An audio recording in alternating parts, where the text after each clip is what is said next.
Walaikum assalam, sir. Nice to meet you, sir. Thank you. How are you all? Sir, we are all fine. We're all by the grace of Allah. By the grace of Allah. Alhamdulillah. Today our business law class. This is first class or already started by another teacher? Sir, a class was taught by Mr. Anwaruzzaman, sir. Yes, started by Mr. Anwaruzzaman, sir. This Yes, is the sir. next. This is the second class or Yes, sir. third class? It is the second one. Second one. Okay, fine. Yes, sir. So I hope Anwaruzzaman sir already told which part Anwaruzzaman sir will discuss with you and which part I will discuss with you, right? Yes, sir. Yes.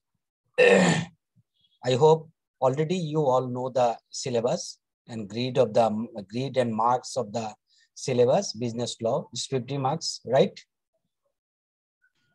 Sir, actually, we are not fully know about the marks distribution. Sir, can you please say? Okay, yeah. Our syllabus covered Companies Act 1994. Here marks is 20. Another 3 area. One is Partnership Act 1932 and Contract Act 1881 and Negotiable Instrument Negotiable Instrument Act 1881. Yes, these 4 actually covered by our syllabus, covered by our business law. And fully 3 are law, pure law. And basically company law is very usable and effective law because we are chartered accountant, we are do everything in the company. So Companies Act is the very essential and very usable. Negotiable instrument also. Sometime using. So who is the captain of our class today? Our class actually. This Sir, Assalamu Sir, I'm the captain here. And here we have three male captain and as well as 1 female captain. Yeah. You from which firm? Sir, I am from M. Javedian and Company Chartered Accountant. Okay, very good.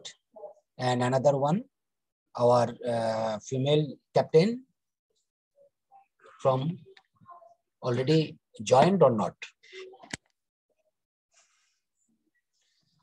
Sir, a class was just held before near about 8:35 p.m. That's why I think many people are not able to join in that time. I think we should wait a little bit of time. Okay. No problem. No problem. We will not start. We will 5 minutes. Assalamu alaikum, sir. Walaikum assalam. Sir, Mamun sir, ICB থেকে sir আমি আসছি। Okay. IT supporting sir. Okay. Thank you. Thank you, Mamun. Thank you so much. Sir, captain K host করব নাকি আপনাকে করে দিব sir? No problem. Anyone can be host. Okay, sir. Okay. If anything necessary, then I will talk to Mr. Captain.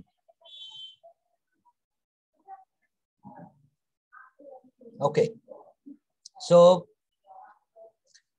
Companies Law, Companies Act 1994, actually my part, and I will discuss, I will share our experiences because now from last exam, our certificate level exams going on MCQ type, right? Yes, sir. Yes, sir. Yes, sir. In our class, here anyone who already appeared in the last exam or not? No, sir. No, sir. We all are new. Okay, right? Yes, sir. Yes, sir. Thank you. No problem. Anyone have who is joined earlier of my class? Sir আমি আপনার ইউটিউবে recorded ক্লাসগুলো দেখছি। Okay, fine. Okay. Sorry, company act. Company Act. YouTube জি sir, ইউটিউবে আমাদের অনেকগুলা ক্লাসই sir upload করা আছে। আমাদের ওয়েবসাইটে যে ক্লাসগুলো হয়েছিল। আমি আপনাদের ব্যাটের ক্লাস করছি স্যার। ওকে ওকে ফাইন ওকে না অ্যাকচুয়ালি এমনি জানতে চাইলাম, নো প্রবলেম। আমাদের সবাই আমরা আস্তে আস্তে ওয়ান বাই ওয়ান, অ্যাকচুয়ালি এখানে তো আপনাদের চেহারা দেখতে পাচ্ছি না, দুই একজনের হয়তো কণ্ঠস্বরটা শুনি, এটা অ্যাকচুয়ালি পার্টিসিপেটরি হয় না, তারপরেও we have to try because the prevailing COVID situation compelled us to confine in the house, right? Everyone.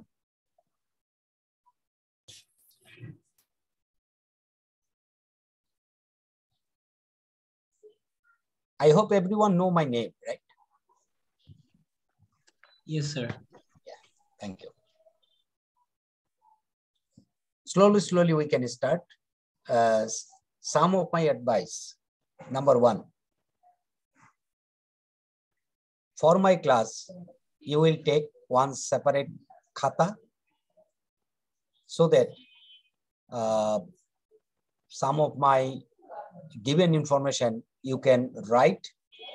You not to wait for the recordings or other things. So you can revise, you can see before going to exam hall. So please keep note some bullet point which we will discuss in our classes in our regular session. So this is my first advice. You will keep separate khata for me. Okay? Next. Okay, sir. Okay. একটা হচ্ছে আপনাদের একটা বাংলা ভাব সম্প্রসারণ বলি। Physical class হলে হয়তো আরেকটু ভালোভাবে বুঝাতে পারতাম, বাট এখন বলে রাখি, আপনারা এই বাংলা ভাব সম্প্রসারণটা অর্থ করবেন, পড়বেন এবং বোঝার চেষ্টা করবেন। আছে কাজ তো সকাল সাজ। ফিজিক্যালি যখন ক্লাস হয়েছে, লাস্ট 15 ইয়ার্স এক্সপেরিয়েন্স থেকে বলছি, মোটামুটি যারা আমার ক্লাস করেছে প্রত্যেককে আমি এই ভাব সম্প্রসারণটা পড়িয়েছি, যে আছে কাজ তো সকাল সাজ। আশা করি আপনারা বাংলা অর্থটুকু বুঝেছেন, না হলে তারপরে এটা নিজেকে চেষ্টা করবেন, চর্চা করবেন, so that you can you will success as you desire. Sir, আমাদের can you success, yeah please sir আরেকবার একটু যদি প্লিজ বলতেন ভাবছেন। আছে কাজ তো সকাল সাজ। ধরুন আপনি কোথাও বেড়াতে যাবেন, বেড়াতে গেলে আমরা কি করি? ধরেন আপনার দুপুরে দাওয়াত আছে কোথাও, কি করবেন? Ready to go there. We actually try to ready to go there. Very good, very good. Always we try to ready fast, because so that we can reach in time, on time. Am I right, sir? Yes, sir. Yes, sir. Yes, sir. এই আছে কাজ, আপনার যদি কাজ থাকে, আপনি দ্রুত তাড়াতাড়ি তৈরি হবেন, তবেই আপনি কাজটা যথাসময়ে শেষ করতে পারেন। আছে কাজ তো সকাল সাজ, এটার মানে হচ্ছে আপনার যদি কাজ থাকে তাইলে আপনি যথাযথ সময়ে দ্রুত সময়ে রেডি হবেন, প্রস্তুত হবেন। আমি এই সিএ পরীক্ষার জন্য এই ভাব সম্প্রসারণটাকে খুব অতি প্রয়োজনীয় এবং খুব পার্ট এন্ড পার্সেল মনে করে, যদিও এটা বিজনেস লর ক্লাস, তথাপিও আমি বাংলায় এই ভাব সম্প্রসারণটা এবং আমার প্রতিটা ক্লাসে আমি এটা বলি যে আপনারা এটাকে চর্চা করবেন। যার যতটুকু, যে যত দ্রুত তৈরি করবেন নিজেকে, যে যত দ্রুত তৈরি করতে পারবেন নিজেকে, সে তত দ্রুত আপনার চাহে ইচ্ছা মতো সাকসেসটাকে আপনি অর্জন করতে পারবেন। Clear sir? Yes, sir.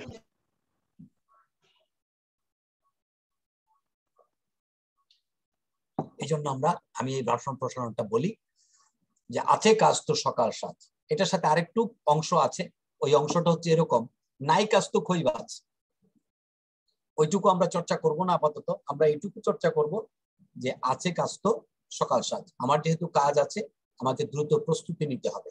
ঠিক তেমনি সিএ পরীক্ষাটা হচ্ছে এমন একটা ইমার্জেন্সি, এমন একটা পড়া যেটা হচ্ছে আপনার কি করে, দ্রুত প্রস্তুতি না নিলে আপনি সবসময় পিছিয়ে পড়বেন।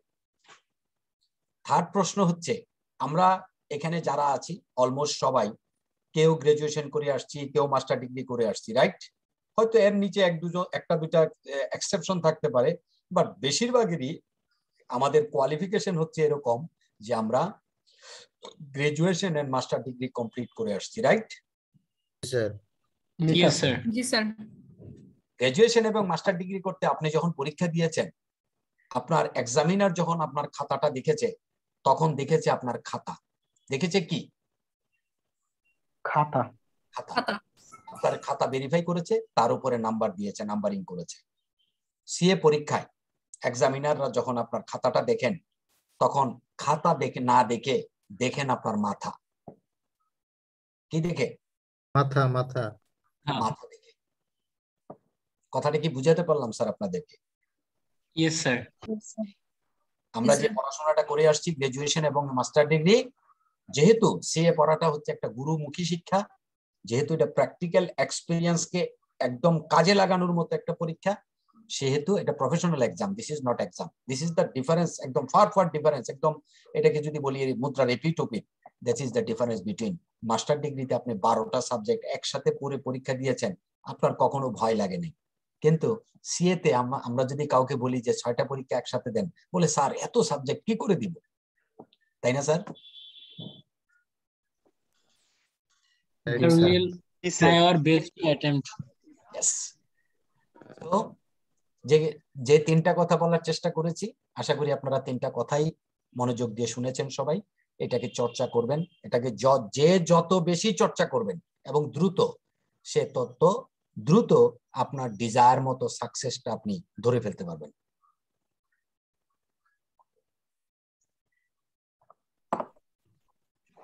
সো আল্লাহর নাম নিয়ে বিসমিল্লাহ করে আমরা শুরু করি। অলরেডি আমরা 14-15 মিনিট ওয়েট করে ফেলেছি।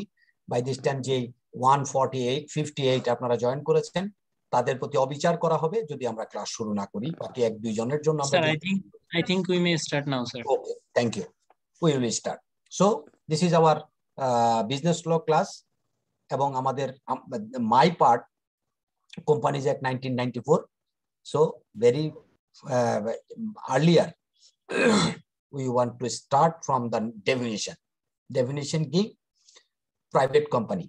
Which is private company? Private company. Company সম্পর্কে আমাদের ধারণা আছে, right? 3 types Yes, of sir. companies are here in Bangladesh. One is private company, another is public limited company. Very recently, or 26 November 2020, Yes, sir. OPC, I after think. second amendment, যেটা OPC, one person company introduced in Bangladesh. Private company, public limited company, and OPC means one person company. These 3 types of companies are operating in Bangladesh. OPC, one person company.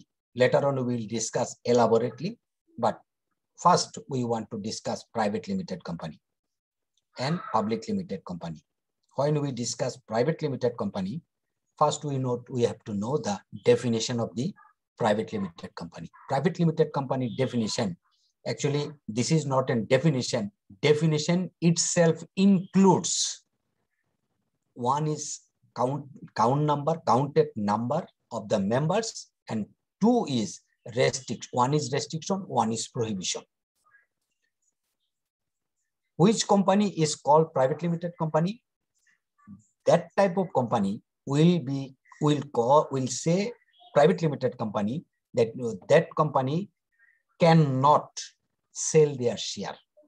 Cannot. That is restrict the right of transfer of the share. Restriction কিসের উপরে? On which transfer of the share. That means private limited company's share is not transferable. There is a restriction. Number one condition, one condition, that is private limited company share is not transferable. Restrict the right to transfer its share. Number 1. Number 2, prohibition. any invitation to other people to purchase your share. That is, you cannot invite to sell your share. You cannot invite other person to sell your share. This is a prohibition. One is restriction, one is prohibition. Another one is maximum 50 numbers. Shareholder maximum 50 numbers. 50 highest number. This is limited. You cannot beyond 50, except who are the employee of the private limited company, who are the employee of the private limited company, as well as they are the shareholder of the company. These number will be deducted from the 50. Otherwise, maximum number of the member of a private limited company will be only 50, limited by 50. These three conditions, when any company fulfills the three conditions, these companies are called private limited company. তিনটা condition fulfill করবে একটা private limited company. কি? One is restriction. কি restriction? You cannot transfer your share. Sir, we are seeing a blank screen, sir. No, sir. Are you sharing any screen? I'm not sharing anything. I'm not sharing anything. Actually, I'm taking tea. That's why I am actually video I turn off. I think, sir, your camera is off now. Camera is off now. Actually, I'm taking tea. I'm drinking tea. Sir আসসালামু আলাইকুম, একটু kindly একটু বলবেন যে prohibition সম্পর্কে একটু যদি আবার একটু রিপিট করতেন। Prohibition means you cannot invite. Say you are a shareholder of a private limited company. You cannot invite other people to buy your share. You cannot openly declare in the paper যে আমি আমার private limited company share বিক্রি করব, আপনারা এটা কিনুন। No, you cannot. This is prohibition. Thank you, sir. বুঝতে পেরেছি।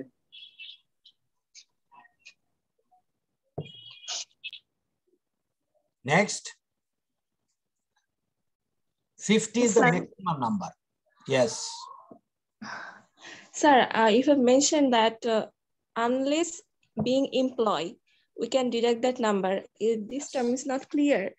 Yeah. Again, I am saying, sir. 50 is the maximum number of the member of a private limited company. 50 is the maximum number. আর একটু clearly যদি বলি, সর্বোচ্চ সংখ্যা হচ্ছে 50। একটা private limited কোম্পানির সর্বনিম্ন সদস্য সংখ্যা হচ্ছে 2 জন, সর্বোচ্চ সদস্য সংখ্যা হচ্ছে 50। এই 50 জন সদস্যর যদি এরই মধ্যে কেউ এমপ্লয়ি শেয়ার হোল্ডার থাকে, কোন শেয়ার হোল্ডার এমপ্লয়ি হয় as well as share holder of the company, তাহলে 50 গণনা করার সময় এদেরকে কাউন্ট করা হবে না। নাও clear, Neil Afroz? Yes, sir. Sir, can we get an example like yes. I mean, say for একটা private limited company total share holder হচ্ছে 56 হতে পারবে? No, sir. No, sir. No, cannot. 50 is the highest number. Maximum number is 50. So 56 cannot. Then তারা কি করলো, আরেকটা জিনিস এখানে জুড়ে দিল, বললো out of 56, 8 are employee of the company. Now এরকমের একটা ঘটনা দিয়ে আপনাদেরকে প্রশ্ন করলো যে এই কোম্পানিটা কি বাধ্যতামূলক পাবলিক লিমিটেডে কনভার্ট করতে হবে কি হবে না? আমাদের অ্যানসার কি? আমরা নো স্যার ডেফিনিশনে বলেছি যে যখনই employee of the company share holder হয় সেই প্রাইভেট লিমিটেড কোম্পানির, তখন 50 গণনার সময় এই শেয়ার হোল্ডারদেরকে গণনা করা হবে না। এবার কি clear Neil Afroz? yes sir, thank you. Yes, 50 maximum limited 50 in not including the person who are the employee of the company. আমরা আমাদের যে एग्जांपलটা দিয়েছি টোটাল নাম্বার হচ্ছে 56। ফার্স্ট পার্টে আমাদের आंसर ছিল no, this company cannot be a private limited company, right? Yes, when sir. I told yes 8 is employee of the company, then again we changed our decision. Yes, sir. Now this can be started a private limited company, can run by a private limited company, because 56 minus 8. Now members how much? 48. 48 can run a private limited company.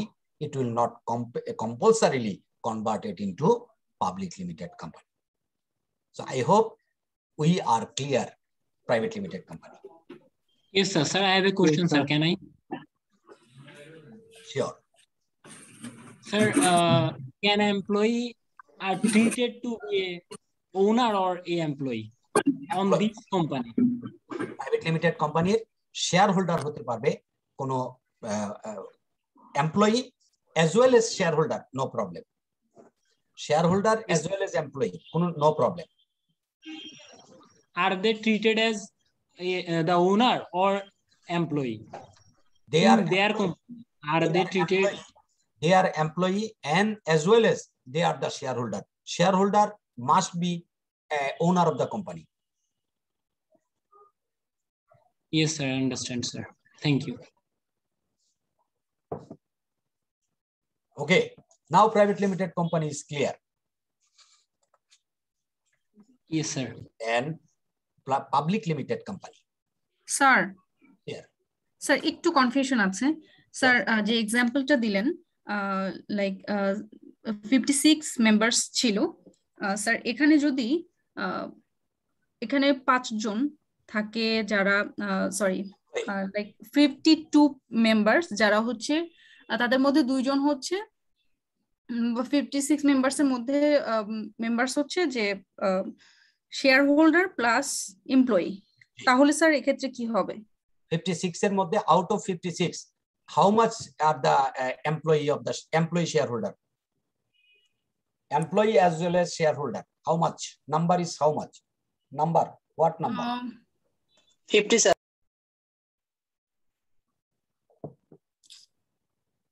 56. হয়তো আমি কোশ্চেনটা বুঝাতেও পারছি না আসলে। No problem. 56 is the total number, right?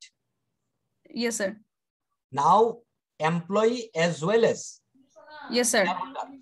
Number how much? What is the number? Sir, in total 53. 53. Yes. Out of 53 মানে কয়জন হচ্ছে employee shareholder? Sir যদি এখানে 10 জন থাকে, 10 জন যদি এমপ্লয়ি শেয়ারহোল্ডার হয় তাহলে অ্যাকচুয়ালি শেয়ারহোল্ডার হচ্ছে 43. 43 হলে it can be run as a private limited company, no problem. Sir, that means যারা এমপ্লয়ি প্লাস শেয়ারহোল্ডার তারা হচ্ছে শেয়ারহোল্ডার হিসেবে কাউন্টেড, শেয়ারহোল্ডার হিসেবে কাউন্টেড, বাট 50 গণনা করার সময় এই ম্যাক্সিমাম 50 প্রাইভেট লিমিটেড কোম্পানির শেয়ারহোল্ডার ম্যাক্সিমাম 50, এই যে 50 এই 50 গণনা করার সময় এমপ্লয়ীদেরকে গণনা করা হবে না। ম্যাক্সিমাম মেম্বারস শেয়ারহোল্ডার হয় তবুও তাকে কাউন্ট করা হবে না, না কাউন্ট করা হবে না। এমপ্লয়ি শেয়ারহোল্ডার হলেও তাকে শেয়ারহোল্ডার হিসেবে গণ্য করা হবে না, বিকজ স্যার একটা কোশ্চেন ছিল, কন্ডিশন হচ্ছে ম্যাক্সিমাম 50, মিনিমাম হচ্ছে 2, ম্যাক্সিমাম 50। পাবলিক লিমিটেড কোম্পানির জন্য মিনিমাম মেম্বার হচ্ছে 7, ম্যাক্সিমাম হচ্ছে লিমিটেড বাই শেয়ার। স্যার একটা কোশ্চেন ছিল। Yes sir, I got my answer, thank you. Sir Yes. Sir employee share হোল্ডাররা কি নরমাল শেয়ার হোল্ডারের মতো শেয়ার কিনতে পারবে? Sure. কি তাদের মধ্যে কোনো কম্পারিজন থাকবে? No, there is no difference, no discrimination, nothing. Sir, I have another question also, sir. Sure. Is there have any limitation of employee shareholder? No. So there can be, is there employee shareholder can be more than normal shareholder? That Yes. means Yes. if a company has 50 employee shareholder and 3 normal shareholder, is it okay or not? No problem. Okay, sir. I got my answer. Yeah. Thank you. Actually, number is limited by 50. Another is public limited company. Public limited company consists of minimum number 7, maximum number হচ্ছে limited by share. Minimum number হচ্ছে 7, maximum number limited by share. OPC, 1-person company. 1-person company consists by a natural person. 1-person company have no shareholders. No shareholders, only one shareholder. Only one shareholder, and he is natural person. It might be a question in your next exam. The company can be a shareholder of a OPC. Yes or no? No, sir. No. No, sir. Because there will be no confusion. From today's discussion, we want to clear every natural person can open a one OPC. Without natural person cannot open a OPC. Clear? Yes, sir. Okay. Limited company. Sir, I have a question related to OPC. Yes. OPC we will discuss later on, sir. No need to, because it will be too early. If we elaborately discuss in today's class, it will be too early. Because without knowing the private limited company and public limited company, if we discuss the OPC, then it will be harder for us to understand. Okay, sir? Yes, sir, definitely. So, next, another one thing. সেটা আমরা আলোচনায় যাব, সেটা হচ্ছে another one thing. সেটা হচ্ছে prohibition of partnerships exceeding certain numbers. Prohibition of very clearly prohibition of partnership. আমরা study করতেছি কোন আইন? Which law? Company Act. Company Act 1994. Sir, Company Act 1990. Whereas we are starting to discuss the prohibition or prohibition of partnerships exceeding certain numbers. That means কিছু কিছু number অতিক্রম করিলে partnership করা যাবে না। তার মানে কি? This is negative answer. Partnership করা যাবে না মানে কি? কি করিতে হইবে? কোম্পানি করিতে হইবে। Very good, very good. আপনাকে বললো যাওয়া যাবে না, তার মানে কি? আপনি যাবেন, থাকতে হবে। যাওয়া যাবে না মানে থাকতে হবে। যাওয়া যাবে না ইজ এ নেগেটিভ অ্যান্সার, কিন্তু থাকতেই হবে, এটা হচ্ছে পজিটিভ অ্যান্সার। ঠিক তেমনি prohibition of partnership exceeding certain numbers, কিছু কিছু নাম্বার অতিক্রম করলে আপনাকে পার্টনারশিপ করতে পারবেন না, মিন্স বাধ্যতামূলকভাবে আপনাকে কোম্পানি করিতে হইবে। What are the numbers? Number is if exceeding the numbers 10 for a banking company, you have to have registered as the company. আপনি যদি 20 জনের বেশি অতিক্রম করেন তাহলে আপনাকে কোম্পানি হিসাবে রেজিস্ট্রেশন করতে হবে, আপনি পার্টনারশিপ হিসাবে রেজিস্ট্রেশন করতে পারবেন না। একটা কেস হতে দিল যে 26 ফ্রেন্ডস একটা রেস্টুরেন্টে খেতে বসেছে, খেতে বসে তারা they have discussed a good item, good issue, good proposal, যে এখন করোনা চলিতেছে, এই প্রিভিলিং টাইমে মাস্কের ব্যবসা, স্যানিটাইজারের ব্যবসা ইত্যাদি ইত্যাদি খুব জমজমাট, তাই না? So we can start a business. 26 friends এটা ডিসকাশন করে তারা চিন্তা করলো তাইলে how we can start the business, we can take advice from our financial advisor. আপনাকে ফোন করে বলল, মিস্টার এক্স, আমরা 26 জন ফ্রেন্ড একটা রেস্টুরেন্টে বসেছিলাম গতকালকে, we want to start a business, business is so and so, আমরা একটা পার্টনারশিপ করতে চাই, whether we can do or not। অথবা আপনাকে জিজ্ঞেস করলো what are the formalities for two start A partnership business. আপনি তখন কি করবেন? আপনি তখন কিন্তু শুধুমাত্র আপনি পার্টনারশিপ করে ফেলেন, ব্যবসা শুরু করেন, এই কথা বললেই হবে না, আপনাকে লয়ের রেফারেন্সে তাকে অ্যাডভাইস করতে হবে, বিকজ এজ এন প্রফেশনাল আপনার কাছে কিন্তু তারা করেছে, অ্যাডভাইসটা চেয়েছে, তো আপনাকে প্রফেশনালি অ্যান্সারটা দিতে হবে। আপনি তখন বলবেন যে ডিয়ার মিস্টার এক্স, আপনার ইমেইলের জন্য অত্যন্ত ধন্যবাদ, কিন্তু আপনি যে বিষয়টা আমাদেরকে কাছে প্রস্তাব করেছেন, আপনি যেহেতু 26 friends want to start a business, সুতরাং আপনারা 26 জন ফ্রেন্ড মিলে you can not start a business by partnership firm. এটার জন্য আপনাদেরকে অবশ্যই কোম্পানি রেজিস্ট্রেশন করতে হবে, because as per Companies Act 1994 section 4 আপনি 20 জনের বেশি হলে কোম্পানি রেজিস্ট্রেশন করতে হবে বাধ্যতামূলক। 20 জনের কম হলে আপনি 20 জন বা 20 জনের কম হলে আপনি পার্টনারশিপ করতে পারবেন। Message is clear or not? Yes, sir. Clear. Yes, sir. Banking company করতে হলে 10 জনের বেশি হলে আপনাকে অবশ্যই কোম্পানি করিতে হইবে। 10 জনের কম হলে আপনি পার্টনারশিপ হিসাবে ব্যাংকিং ব্যবসা করতে পারবেন। আদার কোম্পানির বেলায় 20 জনের বেশি হলে আপনাকে অবশ্যই কোম্পানি হিসাবে রেজিস্ট্রেশন করতে হবে। 20 জনের কম হলে আপনি ব্যবসা করে ফেলতে পারবেন, পার্টনারশিপ ব্যবসা। আমরা এ পর্যন্ত 4টা মেসেজ বলেছি। 4টা মেসেজের সাথে 4টা ছোট ছোট কেস আমরা রেফারেন্স দেওয়ার চেষ্টা করেছি। আপনাদের ক্লিয়ার হয়েছে কিনা বিষয়টা? Yes, sir. Clear. Private limited company বলেছি, একটা রেস্ট্রিকশন, একটা প্রহিবিশন, একটা নাম্বার। এটা কি আমরা সবাই ক্লিয়ার? এখন কি চোখের সামনে দেখতে পাচ্ছি কিনা প্রাইভেট লিমিটেড কোম্পানির ডেফিনিশনটা?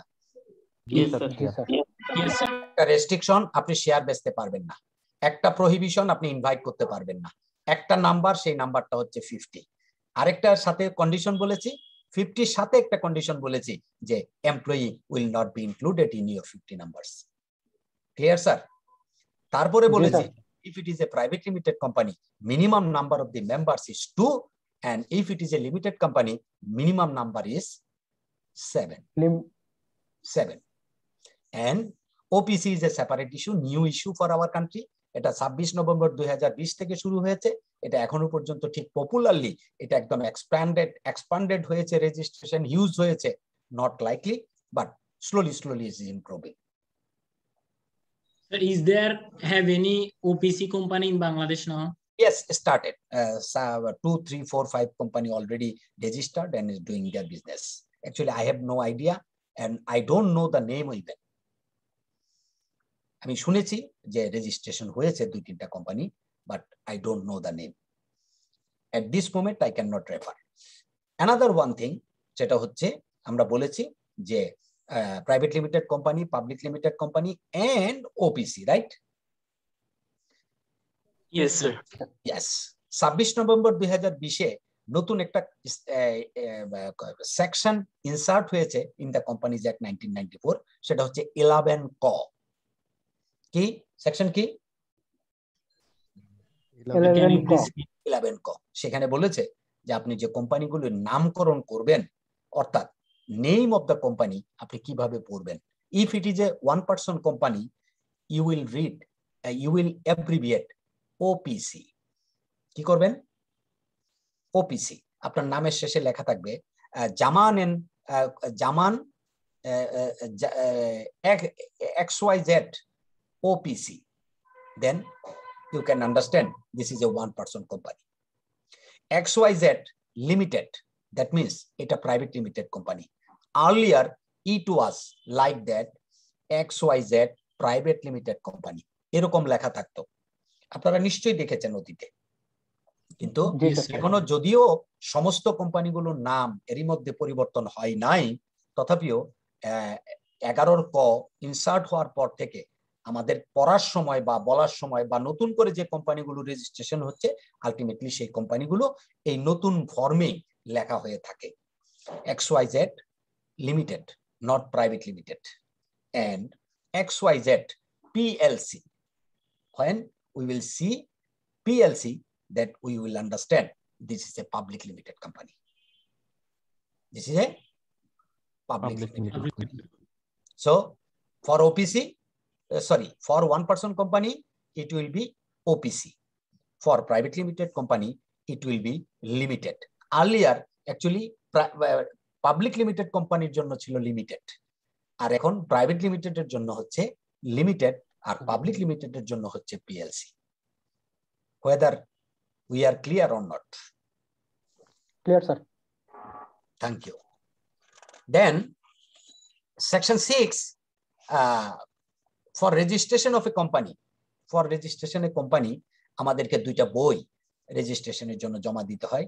রেজিস্ট্রেশনের প্রশ্ন যখন আসছে তখন আমরা রেজিস্ট্রেশনের কথাটা বলি। একটা কোম্পানি রেজিস্ট্রেশন করার জন্য প্রক্রিয়াটা কি? একটা কোম্পানি রেজিস্ট্রেশন করার জন্য প্রথম প্রক্রিয়া হচ্ছে আপনি যেমন আপনাদের এখানে ক্লাস এই ক্লাসটার নাম আছে একটা, তাই না? সেকশন এ, ঠিক আছে, রাইট? সেকশন এ। আমি আপনাদেরকে জিজ্ঞেস করেছি যে আপনাদের ক্যাপ্টেন কে, আপনাদেরকে এও জিজ্ঞেস করেছি আপনারা কয়জন আমরা পার্টিসিপেন্ট আছি আজকে। এখন পর্যন্ত আমরা পার্টিসিপেন্ট আছি 191 without me, including myself it is 190, right? Yes, sir. Now it is online. We all are members. We all are members. একটা কোম্পানি রেজিস্ট্রেশনের প্রক্রিয়া কি? কোম্পানি রেজিস্ট্রেশনের প্রক্রিয়া হচ্ছে you have to take permission from the registering authority, that means registrar of joint stock companies and firms. এই নামটা কে শুনেছেন? RJSC নামটা কে শুনেছেন আগে? All of us. Yes, all of us we know. RJSC means registrar of joint stock companies and firms.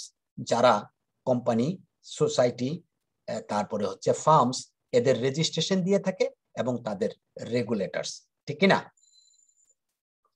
Yes, sir. এটা প্রক্রিয়াটা কি? প্রক্রিয়া হচ্ছে আপনি যদি একটা company, you want to register a company, you have to take permission from the registrar of joint stock companies. What permission? যে আপনি যেই নামে এই কোম্পানিটাকে রেজিস্ট্রেশন করতে চাচ্ছেন সেই নামটা ইতোমধ্যে কেউ রেজিস্ট্রেশন করে ফেলেছে কিনা, that is your first approval, যেটাকে আমরা সংক্ষেপে বলি নেম ক্লিয়ারেন্স। কি বলি sir? Name clearance. Name clearance. কেন আমরা নেম ক্লিয়ারেন্সটা নিতে হয়? নেম ক্লিয়ারেন্সটা এই জন্য নিতে হয় যে আগে এই নামটা কেউ রেজিস্টার করেছে কিনা এটা আমাদেরকে কনফার্ম করার জন্য। এটা কোম্পানি অ্যাক্টের সেকশন 11। সেকশন 11 কি বলছে? বলছে যে আপনি নামের একটা ক্লিয়ারেন্স নিয়ে নেবেন, যে আপনার নামটা, যেই নামটা আপনি ঠিক করেছেন অথবা যেই নামটা আপনি রেজিস্টার করতে চাচ্ছেন সেই নামটা আগে কেউ রেজিস্টার করেছে কিনা। রিজনটা কি? রিজন বিহাইন্ড ইজ কেউ যেন একই নামে দুইটা কোম্পানি রেজিস্টার হওয়ার কারণে কোনো কারণে ডিপ্রাইভ না হয়, এগ্রিভ না হয়, কোনোভাবে ডিসিভড না হয়। দ্যাট ইজ দ্য রিজন যে সেম নামে একদম কাছাকাছি, শুনতে পড়তে একই রকম মনে হয়, এমনটা যেন না হয়। এই কারণে নেম ক্লিয়ারেন্স নেওয়াটা বাধ্যতামূলক। একদম অনেক কাছাকাছি না হলে সেই ক্ষেত্রে হয়তো তারা বিরোধিতা করে না, আপনাকে রেজিস্ট্রেশন দিয়ে দিবে, কিন্তু বেশি কাছাকাছি হলে, কাছাকাছি হয়ে গেলে তখন আপনাকে এটা বাদ দিয়ে দিবে, বলবে যে না আপনি এটা করতে পারবেন না। যেমন ABC লিমিটেড একটা কোম্পানি ইতোমধ্যে যদি রেজিস্টার্ড হয়ে থাকে, earlier it has been registered in the name of ABC limited, again আপনি যদি আবার বলেন ABC প্রাইভেট লিমিটেড আপনি করতে যান, সেই ক্ষেত্রে তারা কমপ্লেইন করতে পারে।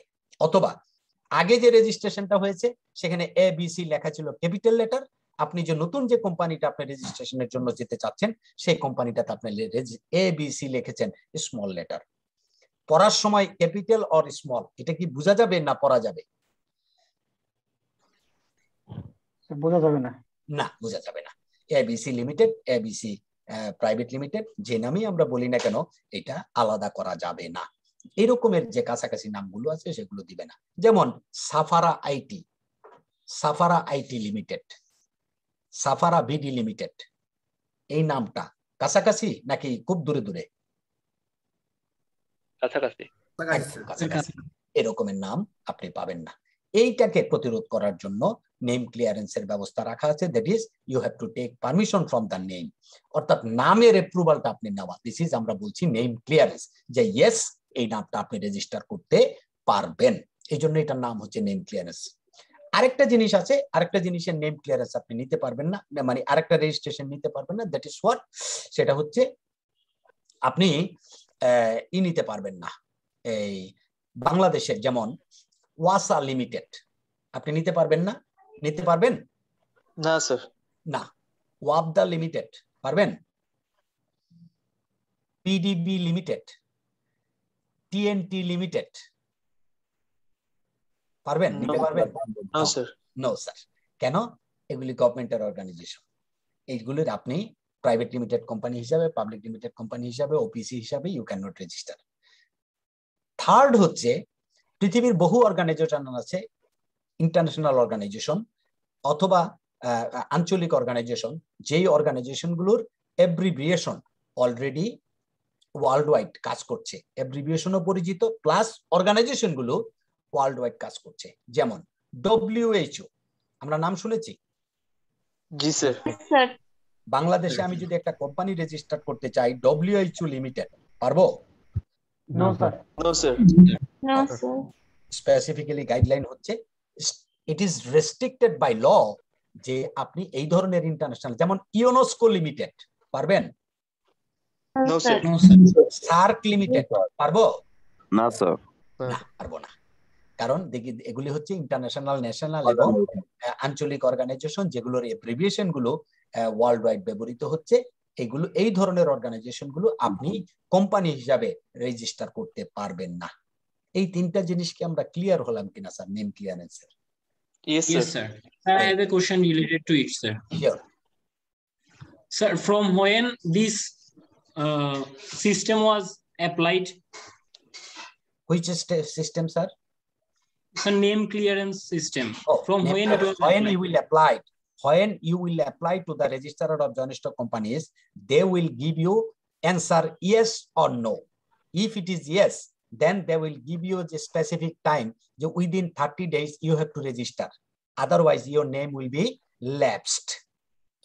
এটা হতে পারে। আরেকটা হতে পারে, যদি বলেন no, then you can appeal to the regulator যে why I will not get it. Then they will give you reason. They will give you answer যে this reason you cannot register your name, what you want to register or what you already applied. এটা তারা আপনাকে reply করবে। Then you will change or you will rectify yourself, your name. Okay? আপনি যখন application করবেন by submitting form number 1, আমরা ফর্মগুলো আলোচনা করব নেক্সট ক্লাসে, তখন আমরা আরেকটু ক্লিয়ার হব। আজকে শুধু এইটুকু জানি যে আপনি যদি নেম ক্লিয়ারেন্সের জন্য আবেদন করেন, after getting the name clearance, yes or no, if it is yes, then within 30 days you can register your name, register your company. If it is no, then you can appeal যে why I will not get it. Okay sir, clear? Got your answer? Sir আমার একটা question ছিল sir. Sure. Sir আপনি বলতেছেন যে একই টাইপের নাম ইউজ করা যাবে না স্যার? না, যাবে না। কিন্তু স্যার এটা কি বাস্তবে, মানে এটা কি একদম বাস্তব, ব্যবহার কতটুকু? একদম বাস্তব, ইয়েস, একদম বাস্তব। একটা উদাহরণ আপনি ক্রিটিক্যালি হয়তো আপনি একটা উদাহরণ দিবেন যে র্যাঙ্কস 2টা দিবেন, এই উদাহরণটা দিবেন তো? জি স্যার। জি, এর চেয়ে কঠিন কোন উদাহরণ আছে আপনার কাছে? থাকলে বলেন, আদারওয়াইজ আমি ওইটাকে ব্যাখ্যা করব। স্যার এটা তো একটা আপনি বলেই দিলেন স্যার। আর হচ্ছে স্যার যে আমি দেখছি স্যার বাটার যে এটা মানে সেম ফন্ট ইউজ করতেছে, সেম টাইপেরই তৈরি করতেছে, সেখানে লেখা হচ্ছে স্যার বালা। হ্যাঁ, না বালা কেন, বালা কেন, বাটা এবং বালা এই দুইটা জিনিস আলাদা। সুতরাং বালা লিমিটেড এবং বাটা লিমিটেড দুইটা কিন্তু আলাদা। জি স্যার। স্যার একই ফন্ট, একই টাইপের সবকিছু। এটা হচ্ছে যদি আমি খুব খারাপ ভাবে বলি, আমি খারাপ ভাবে বলতে চাই না, এটা হচ্ছে যে আমাদের জোচ্চুরি করার একটা কুমতলব, ব্যাড ইন্টেনশন। এটা নিয়ে আমরা ডিসকাস করব। Exactly sir, this name is deceiving. হ্যাঁ, deceiving another person, and not only when you will utter this name, then you will not be deceived, but when you see by your eyes, then you will be deceived. Bala and Bata, Nokla and Nokia, Nokla and Nokia. যদি কেউ দেখে থাকেন, আমি মনে করেছিলাম আপনি ওই প্রশ্নটা করবেন, ওই প্রশ্নটা না করে যেহেতু বালা বাটায় গেছেন, এই জন্য আমি উদাহরণটা আপনাকে শোনালাম। নকলা এন্ড নকিয়া, এই দুইটা জিনিসের উচ্চারণটা যখন আপনি পড়ছেন তখন আপনি ডিফারেন্সটা বুঝতে পারছেন, কিন্তু লেখাটা যদি আপনি দেখেন নকলা এবং নকিয়া, আপনি কোনোদিনও উদ্ধার করতে পারবেন না কোনটা নকলা কোনটা নকিয়া। Right sir. এটা হচ্ছে bad intention to deceive other people. এই ব্যাড ইন্টেনশন নিয়ে আমরা ডিসকাস করব না, বিকজ আমাদের এই কথাবার্তাগুলো অনেকেই শুনে। Professional discussion should be professional. Okay sir, next হচ্ছে আমরা law was applied sir first. আরেকটা হচ্ছে যেটা বলছিলাম, নেম ক্লিয়ারেন্স নিলেন, নেম ক্লিয়ারেন্স নেওয়ার পরে you have to submit your application with two documents, specific documents. One name is memorandum and other name is articles. One name is memorandum, and third one was yes, আমরা এটাকে বলি memorandum of articles, a association, articles of association, right? MOA, AOA, right? yes sir. Memorandum. Memorandum is a constitution of the company, and articles হচ্ছে day to day activities কিভাবে চলবে সেটার মডালিটিটা actually specify করা থাকে articles of অ্যাসোসিয়েশনে। Sir আরেকবার বলবেন? Memorandum is the constitution of the company. Memorandum is the constitution of the company. Constitution sir. Constitution R articles হচ্ছে আপনার ডে টু ডে অ্যাক্টিভিটিস কিভাবে চলবে এই রেগুলেশন গুলো যেখানে লেখা থাকে সেটা হচ্ছে articles. Company day to day activities কিভাবে রেগুলেটেড হবে, these regulations are written in the articles of association. Rules of business আর একটা হচ্ছে কনস্টিটিউশনস, একটা হচ্ছে কনস্টিটিউশনস, একটা হচ্ছে regulations for day to day আপনার performing the day to day activities. এই দুইটা জিনিস হচ্ছে আলাদা আলাদা জিনিস। ফার্স্টে আমরা মেমোরেন্ডাম সম্পর্কে জানি। Sure. No sir, I was going to say that, can I get an example? Yes, getting constitution, সংবিধান, rules of business, other so many rules are there প্রত্যেকটাই। যেমন আমরা ইনকাম ট্যাক্স অর্ডিন্যান্স পড়ি 1984, রাইট? এটার সাথে সাথে একটা বিধিমালা আছে, আছে? নাম শুনেছেন কখনো বিধিমালা? রুলস নাম শুনেছেন? জি স্যার। সাথে সাথে প্রত্যেকটা লয়ের সাথে সাথে রুলস দেওয়া আছে। লয়ের সাথে রুলসটা দেওয়ার কারণ হচ্ছে লতে যে জিনিসগুলো একদম টোটালি কভার করা সম্ভব হয়নি অথবা আরো বিশদ ব্যাখ্যার প্রয়োজন হয়েছে, এলাবোরেশন প্রয়োজন হয়েছে, সেগুলো গিয়ে রুলসে ব্যাখ্যা করেছে। প্রত্যেকটা আইনের সাথে দেখবেন রুলস আছে। যেমন ভ্যাট আইনে, ভ্যাট আইন 2012 সাথে কি আছে? রুলস 2016 আছে, ঠিক কিনা? এটা আমরা দেখেছি নিশ্চয়ই। এর মধ্যে আপনারা যারা ভ্যাটের ক্লাস করছেন তারা অলরেডি রুলস 2016, ভ্যাট আইন 2012 সম্পর্কে আলোচনা শুনেছেন। প্রত্যেকটা আইনের সাথে এরকম আইনের সাথে রুলস আছে। ঠিক তেমনি মেমোরেন্ডাম হচ্ছে আমার কনস্টিটিউশন, আর রুলস অফ বিজনেস অথবা regulations to perform day to day activities এটা হচ্ছে আমার আর্টিকেলস অফ অ্যাসোসিয়েশনে লিপিবদ্ধ করা থাকে। মেমোরেন্ডামে একদম স্পেসিফিক গাইডলাইন দেওয়া আছে যে আপনি কি কি জিনিস মেমোরেন্ডামে ইনক্লুড করতে পারবেন, এর বেশি আপনি পারবেন না। মেমোরেন্ডামে কি কি থাকবে? মেমোরেন্ডামে 1 নম্বরে থাকবে, কি থাকবে? Name of the company. কি থাকবে? Name of the company. Name, আপনি কি নামে ডাকবেন তাকে, নেম থাকবে 1 নাম্বার। 2 নম্বর হচ্ছে রেজিস্টার্ড অ্যাড্রেস, আপনার ঠিকানা কোথায় হবে, ঠিকানা কোথায় হবে। যেমন আপনি আপনার যখন নাম ঠিক করা হলো, নামের সাথে সাথে রেজিস্টার্ড অ্যাড্রেস থাকবে, আপনার অ্যাড্রেসটা কোথায় হবে, কোথায় আপনাকে খুঁজলে পাওয়া যাবে, কোথায় আপনাকে খুঁজলে পাওয়া যাবে। নেক্সট, আপনি এই কোম্পানিটাকে কেন রেজিস্টার করতেছেন, হোয়াট ইজ ইউর অবজেক্টস অথবা হোয়াট ইজ ইউর অবজেক্টিভস। আপনার অবজেক্টস কি অথবা অবজেক্টিভ কি, that is third option. Number 1 কি? নাম্বার 1 কি? নেম। নেম। দেন রেজিস্টার্ড অ্যাড্রেস। অ্যাড্রেস, আপনার অ্যাড্রেস কি হবে। থার্ড হচ্ছে আপনি কেন এই কোম্পানিটাকে করছেন, দ্যাট মিন্স আপনার অবজেক্টস কি অথবা অবজেক্টিভস কি। ফোর্থ হচ্ছে আপনার লায়াবিলিটি কি, লিমিটেড অর আনলিমিটেড। আপনার liabilities as a share holder, as a subscriber of the memorandum, that subscriber of the memorandum, as a subscriber of the memorandum, as a member of the company, your liabilities is limited or unlimited. That it should be disclosed, that it should be specified in the memorandum. Another one thing, আপনি যে শেয়ারটা নিচ্ছেন, এই শেয়ারটা অর্থাৎ আপনি যে সাবস্ক্রিপশনটা করছেন, that subscription মিনিমাম লেভেল কত, মিনিমাম একটা শেয়ার, মিনিমাম একটা শেয়ার আপনাকে সাবস্ক্রাইব করতে হবে। কি করতে হবে? একটা শেয়ার সাবস্ক্রাইব করতে হবে। একটা শেয়ার সাবস্ক্রাইব করতে হবে।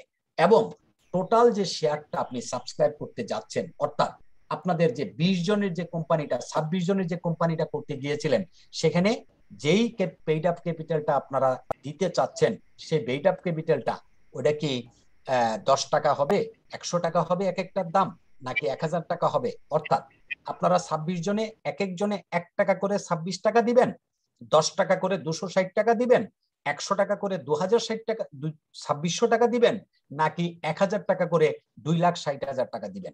Clear sir?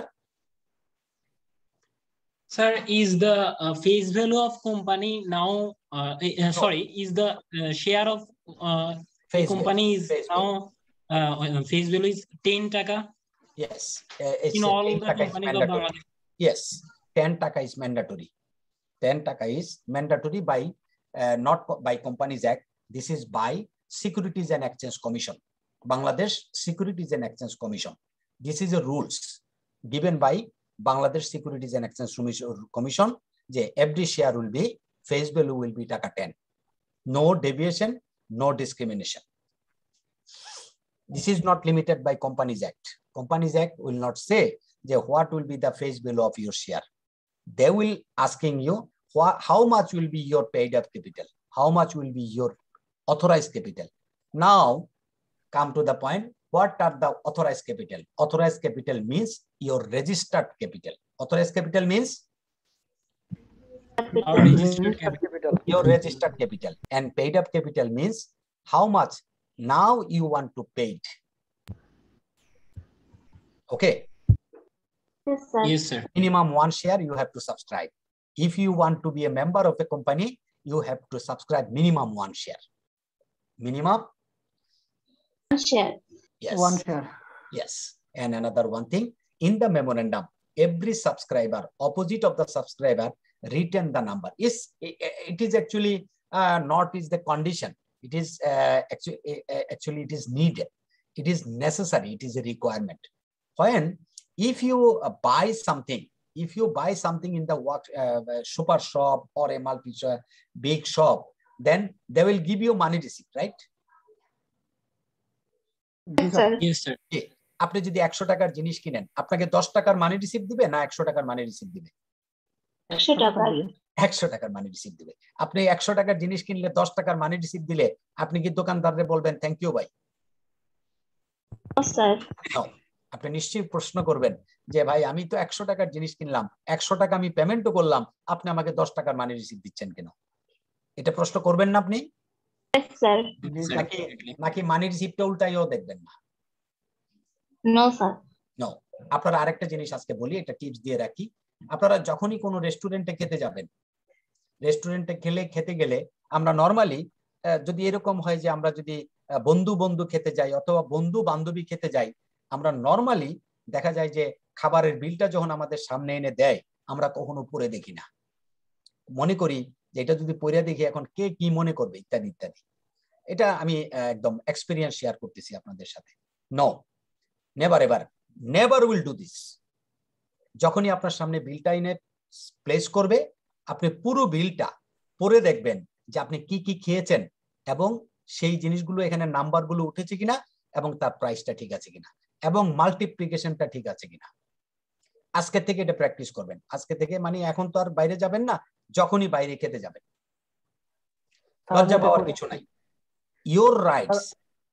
Yes sir. Sir আমি এই কাজটা করি স্যার। হ্যাঁ, ভেরি গুড, অবশ্যই করবেন। আজকে এখন যারা শুনছেন আমাকে, যে 187 শুনছেন, প্রত্যেকের জন্য এটা একটা টিপস থাকলো। আপনারা নেক্সট টাইম যখনই রেস্টুরেন্টে খেতে যাবেন অবশ্যই নাম্বারটা মিলিয়ে দেখবেন, মাল্টিপ্লিকেশনটা মিলিয়ে দেখবেন, দেখে টোটালটা সম্ভব হইলে, ওখানে তো বৈশাখ ক্যালকুলেটর পাবেন না, ক্যালকুলেটরে যোগ করার দরকার নাই, অন্তত বড় বড় ফিগারগুলো একটু মুখে মুখে যোগ করে দেখবেন যে টোটাল ফিগারটা নিচে যে লেখা হয়েছে সেই নিচের লেখাটা ঠিক আছে কিনা। আপনি যদি 10 দিন প্র্যাকটিস করেন কমপক্ষে 30% মিস্টেক আপনি পাবেন। জি স্যার, আমি এটার সাথে একমত ছিলাম স্যার। আমি গত 1 মাস আগে রংপুর গিয়ে একটা রেস্টুরেন্টে খাওয়ার পর আমি আর আমার কলিগ উনি চাচ্ছে না যে বিলটা দেখবে, বিলটা দিয়ে দিবে। তো আমি বলতেছি ভাইয়া একটু বিলটা একটু দেখি। আমি দেখার পর দেখি যে আমাদের বিল হওয়ার কথা 380 টাকা, সে বিল করেছে 460 টাকা। দেন আমি ওনাকে ডেকে এনে বললাম যে আসলে এটা কিভাবে হলো। দেন উনি বলতেছে আসলে একটু মিস্টেক হয়ে গেছে, আপনাদের বিল 380 টাকা হওয়ার কথা। এই আর কি স্যার, হসপিটালের বিলগুলোতে বেশি হয়ে গেল। হ্যাঁ, সো এটা হচ্ছে একটা টিপস আপনাদের জন্য। আমরা যে আলোচনায় ছিলাম, কাম টু দা পয়েন্ট। সেটা কি অ্যাকচুয়ালি আমরা এই ডিসকাশনে যাওয়ার আগে, এক্সাম্পলটাতে যাওয়ার আগে, টিপসটাতে যাওয়ার আগে we were discussing the memorandum. Memorandum কি? Constitution of the company. Constitution কি? কনস্টিটিউশন হচ্ছে বাধ্যতামূলকভাবে আপনাকে কিছু জিনিস এখানে লিখতে হবে। সেই জিনিসগুলো কি? Name of the company, registered address, objectives of the company, and liability limited or unlimited. তারপরে পেইড আপ ক্যাপিটালের আপনার ক্যাপিটালের ডেসক্রিপশনটা কি হবে, ক্যাপিটালের ডেসক্রিপশনটা কি হবে এবং ডিভাইডেশনটা কি হবে, that is should be written. আরেকটা হচ্ছে minimum 1 share you have to subscribe to be a member of the company. এটা হচ্ছে আপনার মেমোরেন্ডাম। মেমোরেন্ডামের কি কি থাকবে, এটা যদি আমাদের পরীক্ষায় আসে, একটা অবজেক্টিভ আসে, আজকের পরে কি আমরা লিখতে পারবো? আপনারা এখন যারা শুনছেন, আপনারা যারা শুনেছেন এতক্ষণ, কেউ একজন কি আমাকে বলে শোনাবেন স্যার কি কি বলেছি, একটা মেমোরেন্ডামে কি কি থাকবে? কে বলতে পারবেন এটা? বলেন। স্যার বলতে পারবো। Company address, objective, name of the company, registered address, what is your objectives, your liabilities limited or unlimited, subscribes to share, what is the face of value of the share, registered very good, capital, thank you, okay, thank you so much, thank you so much. এরপরে আমরা ক্যাপিটালের ধরনটা শুধু একটু বলি, বলে আমরা অন্য আরেকটা জায়গায় যাব। সেটা হচ্ছে আমরা বলেছিলাম authorised capital, paid up capital বলেছি। জি স্যার। আরো ক্যাপিটালের নাম শুনবেন: authorised capital, called up capital, subscribe capital, paid up capital. কি বুঝলেন? কয়টা? 4 অথরাইজড ক্যাপিটাল, আপনি ক্যাপিটাল যেটা রেজিস্ট্রেশন করেছেন, এইটা গভর্নমেন্টকে ফিস দিয়ে এই ক্যাপিটালটা আপনি রেজিস্টার করবেন, এটাকে বলছি আমরা authorised. Authorised by hmm? Authorised by government. যে আপনি সর্বোচ্চ আপনার কোম্পানির পেইড আপ ক্যাপিটাল আপনি করতে পারবেন 1 কোটি টাকা। কলড আপ ক্যাপিটাল, আপনি আউট অফ 1 crore আপনি এখন কত টাকা শেয়ার হোল্ডারদেরকে সাবস্ক্রাইব করতে বলছেন, this is your called up. এই কলড আপের এগেইনস্টে আপনাকে কতজন শেয়ার হোল্ডার কত টাকা সাবস্ক্রাইব করবে বলে কমিটমেন্ট করেছে, that is your subscribe capital. After subscribed, এই সাবস্ক্রাইবের মধ্যেও আবার কেউ কেউ টাকা যথাসময়ে অথবা দিবেই না, অথবা যথাসময়ে দিতে পারবে না। যেটুকু আপনি পাবেন ওইটুকু হচ্ছে আপনার পেইড আপ ক্যাপিটাল। আশা করি অথরাইজ, কলড আপ, সাবস্ক্রাইব এবং paid up capital to be clear from you.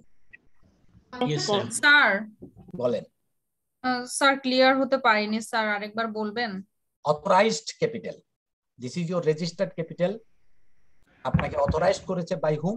Authorised করেছে গভর্নমেন্ট, যে আপনি সর্বোচ্চ আপনার কোম্পানির ক্যাপিটাল করতে পারবেন 1 কোটি টাকা। কারণ আপনি 1 কোটি টাকাই অথরাইজড করেছেন, 1 কোটি টাকাই আপনি গভর্নমেন্টের সাথে রেজিস্টার করেছেন। ক্লিয়ার? জি স্যার। আউট অফ 1 কোটি আপনি এবার বলছেন যে আপাতত আমি আমার শেয়ার হোল্ডারদেরকে বলছি যে ডিয়ার শেয়ার হোল্ডার্স, আপনারা 10 লাখ টাকা আপাতত আমাদেরকে ক্যাপিটাল দেন, আমরা এই 10 লাখ টাকা দিয়ে বিজনেস শুরু করব। 20 জন শেয়ার হোল্ডার সবাই বলেছে যে আমরা 20 লক্ষ টাকা দিব। তাহলে আপনার your called up capital and your subscribe capital finish. After your subscribe, that is after getting your commitment from the share holders, দেখা গেল এর মধ্য থেকে 20 জনের মধ্যে 15 জন ক্যাপিটাল দিয়েছে, যার পরিমাণ হচ্ছে 7.5 লাখ টাকা। কত টাকা? 7.5 লাখ টাকা। অথরাইজ ক্যাপিটাল কত? 1 কোটি। 20 লাখ। 1 কোটি। 1 কোটি স্যার। কলড আপ ক্যাপিটাল কত? 20 লাখ। 10 লাখ। 20 লাখ। কলড আপ হচ্ছে 20 লাখ, সাবস্ক্রাইব হচ্ছে 10 লাখ, পেইড আপ পেয়েছি কত? 7.5 লাখ। 7.5 লাখ। এই হচ্ছে আপনার authorise capital, called up capital, subscribe capital and paid up capital. Now clear? না স্যার। নো স্যার, শেয়ার হোল্ডারের কাছ থেকে আমরা যেটা চাইবো সেটা কলড আপ না? ইয়েস। তাহলে আমরা তো চাইলাম হচ্ছে 10 লাখ, কিন্তু শেয়ার হোল্ডার 10 লাখ বললো চেয়েছিলাম। যে 20 লাখ দিবে। ওকে ওকে ওকে 10 লাখ জি চেয়েছেন তো 10 lakh, no problem no problem. 10 lakh share holder যেটা দিবে ওটাই তো পেড আপ হবে স্যার। হ্যাঁ, যেটা দিল এটা পেড আপ, যেটা দেওয়ার কমিটমেন্ট করবে সেটা সাবস্ক্রাইবড। তারা বলেছে যে আমরা সবাই টাকা দিব, সাবস্ক্রাইবড হয়ে গেছে, আপনি ধরে নিছেন 10 লাখ টাকাই আপনি পাচ্ছেন। কিন্তু যখন আপনার যে ডেডলাইন দেওয়া ছিল বা আপনার যে ডেট দেওয়া ছিল সেই ডেট মতো আপনি টাকা পেয়েছেন 7.5 lakh, that is your paid up capital.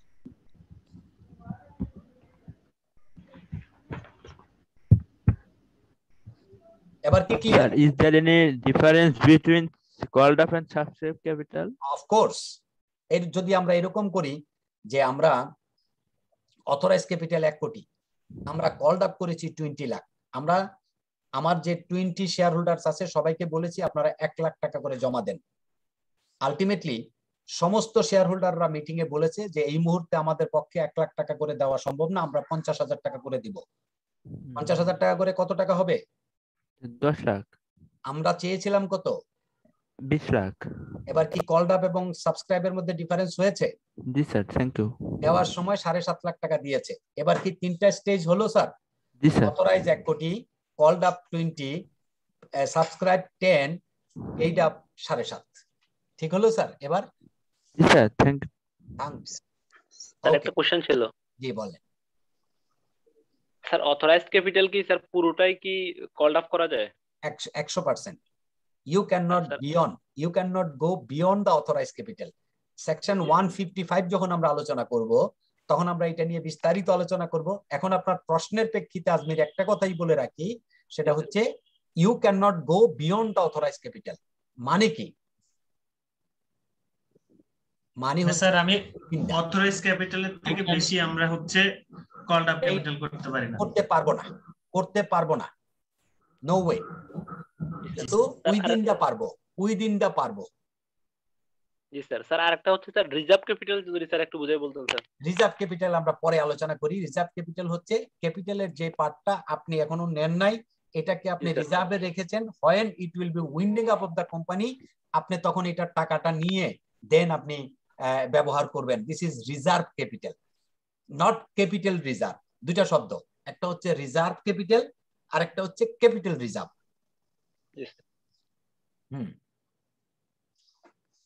Sir এখানে শেয়ার হোল্ডাররা যে স্যার কলড আপের জন্য যেটা আমি চাচ্ছি সেটা হচ্ছে স্যার কলড আপ ক্যাপিটাল, আর তারা যে কমিটমেন্টটা আমাকে দিচ্ছে স্যার এটা হচ্ছে সাবস্ক্রাইবড ক্যাপিটাল।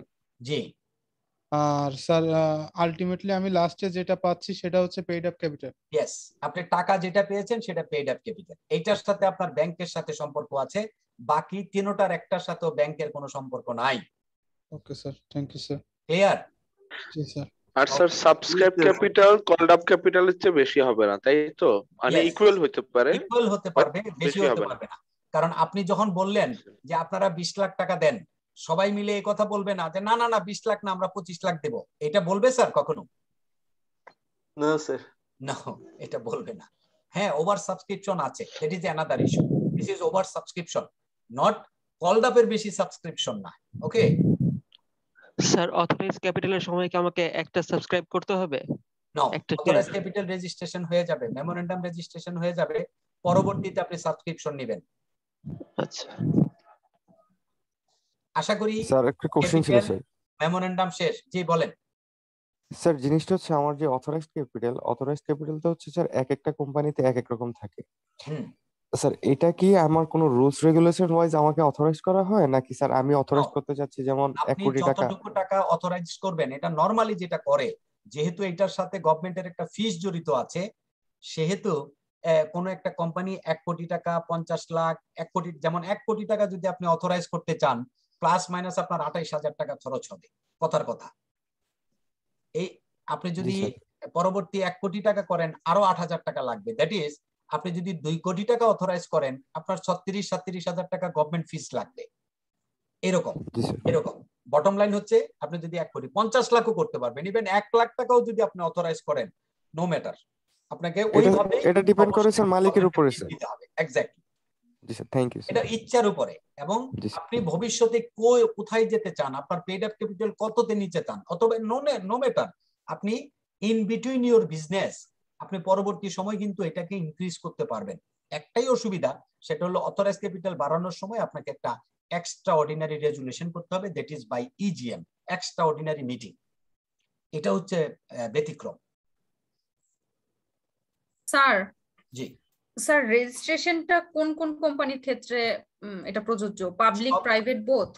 একদম সবার জন্য, ওপিসি, প্রাইভেট, পাবলিক, তিনটা কোম্পানি হইলেই রেজিস্টার অফ জয়েন্ট স্টক কোম্পানিজের পারমিশন ছাড়া you can not start your business. অর্থাৎ আপনি ইনকর্পোরেশন সার্টিফিকেট ছাড়া you can not start your business. আমরা ওই যে 24-25 এ গেলেই আমরা ইনকর্পোরেশন সার্টিফিকেট নিয়ে আলোচনা করব, তখন আমরা এটা ডিটেইলস আলোচনা করব। বাট এখন শুধু বলে রাখলাম, without registration no body can start a company. Without registration কেউ কোম্পানি করতে পারবে না, বিজনেস করতে পারবে না।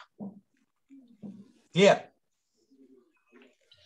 Yes sir. মেমোরেন্ডাম সম্পর্কে এবং কোম্পানি। স্যার একটু কোশ্চেন ছিল স্যার, মানে স্টেপটা যদি একটু বলতেন স্যার। মেমোরেন্ডামের ক্ষেত্রে sir name, address, object, liability, subscribe on share. একদম অ্যাবসলিউটলি ক্লিয়ার। ওকে স্যার, ঠিক আছে, ঠিক আছে। ওকে, এবার হচ্ছে জি স্যার মেমোরেন্ডাম অ্যাসোসিয়েশন আমি জানতাম যে 6টা ধারা থাকে, ওই যে সম্মতি ধারা বা কনসেন্ট ক্লাউজ যেটা থাকে। নো কনসেন্ট স্যার, এটা হচ্ছে এই বলছি, এটা যেটা কনসেন্ট বলে এখানে কিছু নাই। এটা হচ্ছে মেমোরেন্ডামে কিন্তু সাবস্ক্রাইবাররা সিগনেচার করে। সেই সাবস্ক্রাইবাররা সিগনেচার করার জন্য প্রত্যেকটা সাবস্ক্রাইবারের কয়েকটা ইনফরমেশন দিতে হয়, যেমন নাম, পিতার নাম, মাতার নাম, এনআইডি, তার যে কয়টা কমিউনিকেশনের মাধ্যম আছে, যেমন মেইল আইডি বলছি, আপনার হচ্ছে mailing address, email ID, mobile, তারপরে হচ্ছে আপনার ল্যান্ডফোন যদি থাকে সেটা, এইটা থাকতে হবে। আর মেমোরেন্ডামে সাবস্ক্রাইব করার জন্য বাধ্যতামূলক ভাবে তাকে 3 থাকতে হবে। কি থাকতে হবে? 3 থাকতে হবে। এবং গত 2 বছর ধরে মেমোরেন্ডামে ছবি দেওয়া বাধ্যতামূলক। কি দেওয়া? ছবি দেওয়া। তাহলে আমরা কি পেলাম? একজন মানুষ উনি যদি মেমোরেন্ডামে স্বাক্ষর করতে চান, মেমোরেন্ডামে সাবস্ক্রাইবার হতে চান, মেমোরেন্ডামের সিগনেচার করা, মেমোরেন্ডামের প্রিন্টিং হওয়া, ক্রনোলজিক্যালি লেখা, পেজ নাম্বার দেওয়া, আলাদা আলাদা ভাবে এগুলো করা, এগুলো একদম কোম্পানি আইনের বিধান। কোম্পানি আইনের রেস্ট্রিকশন হচ্ছে এরকম যে আপনাকে এটা মেনটেন করতে হবে। এটার জন্য জি বলুন স্যার। মেমোরেন্ডামের সাবস্ক্রাইবার কি মানে প্রত্যেক শেয়ার হোল্ডার কি হতে হবে? ইয়েস, এটা subscriber of the memorandum. Subscriber of the memorandum, যারা সাবস্ক্রাইবার হবে তারা সবাই সিগনেচার করবে, এবং তারা প্রথম এজিএম না হওয়া পর্যন্ত seems to be director of the company. তারা সবাই ডিরেক্টর হিসেবে ট্রিটেড হবে যতক্ষণ পর্যন্ত প্রথম এজিএম হয়ে বোর্ড অফ ডাইরেক্টরস রিকনস্ট্রাকশন না হচ্ছে, ততক্ষণ পর্যন্ত তারা ডিরেক্টর হিসেবে গণ্য হবেন। সেকশন 91 যখন আমরা আলোচনা করব তখন আপনার এই প্রশ্নটার জবাব আরো ক্লিয়ারলি পেয়ে যাবেন ইনশাআল্লাহ। জি, সেকশন 91 যখন আলোচনা করব তখন এটা পাবেন। এখন শুধু বলছি মেমোরেন্ডামের কয়েকটা জিনিস। ক্যাপিটালের ধরনটা বললাম, মেমোরেন্ডামটা পেলাম, যারা সাবস্ক্রাইবার তাদের কি কি তথ্য আমাদেরকে দিতে হবে সেটা আমরা জানলাম। আমরা নেম ক্লিয়ারেন্স পেলাম। এখন হচ্ছে নেম ক্লিয়ারেন্স পেলে আমরা মেমোরেন্ডাম এবং আর্টিকেলস, এই দুইটা জিনিস সাথে আপনার যদি রেজিস্টার্ড অ্যাড্রেস আমরা না লিখি মেমোরেন্ডামে, সেই ক্ষেত্রে আমরা ফর্ম 6 ফিল আপ করে ওর মধ্যে দিয়ে দিব। দিলে আমরা কোম্পানি রেজিস্ট্রেশন হয়ে যাবে। কোম্পানি রেজিস্ট্রেশন পাওয়ার পর we will get incorporation certificate. Registration হবে, রেজিস্ট্রেশন হলে আমরা পাবো ইনকর্পোরেশন সার্টিফিকেট। কি corporation certificate? Incorporation certificate. Incorporation certificate কি উল্লেখ থাকে sir form 6 A? Registered address. What is the effect of registration? Effect of the registration, রেজিস্ট্রেশনের ইফেক্টটা কি? Having perpetual succession of the company, having perpetual succession of the company under section 24 এ এটা বলা হয়েছে যে আপনি যখন রেজিস্ট্রেশন হয়ে যাবে কোনো কোম্পানি, তখন এই কোম্পানিটার একটা হবে, পারপিচুয়াল সাকসেশন তৈরি হবে। সমস্ত ডাইরেক্টর, সমস্ত শেয়ার হোল্ডার যদি মরেও যায়, কোম্পানি কখনো মরবে না। এর নাম হচ্ছে পারপিচুয়াল সাকসেশন। ক্লিয়ার? জি। আরেকটা হচ্ছে ইনকর্পোরেশন সার্টিফিকেট। আপনি যখন কোম্পানিটা রেজিস্ট্রেশন পেয়ে গেলেন, তখন আপনি ইনকর্পোরেশন সার্টিফিকেট পেয়ে যাবেন। আপনাকে একটা ইনকর্পোরেশন সার্টিফিকেট দিবে। সেই ইনকর্পোরেশন সার্টিফিকেটটা পাওয়া মানে হচ্ছে ইউ গেট সার্টিফিকেট। এটা হচ্ছে conclusiveness of the certificate of incorporation. এটার আরেকটা প্রুফ হচ্ছে, এটা হচ্ছে sufficient evidence of compliances. Sufficient evidence of compliances মানে কি? মানে হচ্ছে আপনি যখন ইনকর্পোরেশন সার্টিফিকেটটা পেলেন, ইট মিনস যে গভর্নমেন্টের অর্থাৎ রেজিস্টার অফ জয়েন্ট স্টক কোম্পানিজের যেই সমস্ত রিকোয়ারমেন্ট গুলি ছিল, সেই রিকোয়ারমেন্ট গুলো আপনি ফুলফিল করেছেন। সুতরাং তারা সন্তুষ্ট হইয়া দেন আপনাকে সার্টিফিকেটটা ইস্যু করেছে। ঠিক কিনা? নাকি সার্টিফিকেটের মধ্যে লিখে দিবে যে মিস্টার বিল্লাল, আপনি যে কাগজপত্রগুলো সাবমিট করেছেন, এই কাগজপত্রগুলি দেখে আমরা পুরোপুরি সন্তুষ্ট হইতে পারি নাই, তথাপিও আপনার হাতের লেখা ভালো, এই জন্য আপনাকে রেজিস্ট্রেশন দিয়ে দিলাম। এরকম রেজিস্ট্রেশন নাম্বার দিবে? না স্যার। না, বলবে your company has been registered duly. কি বলবে? Your company has been registered duly. Yes, duly means আপনি ফেয়ারলি এটাকে অ্যাটেন্ড করেছেন, right? Very good, very good.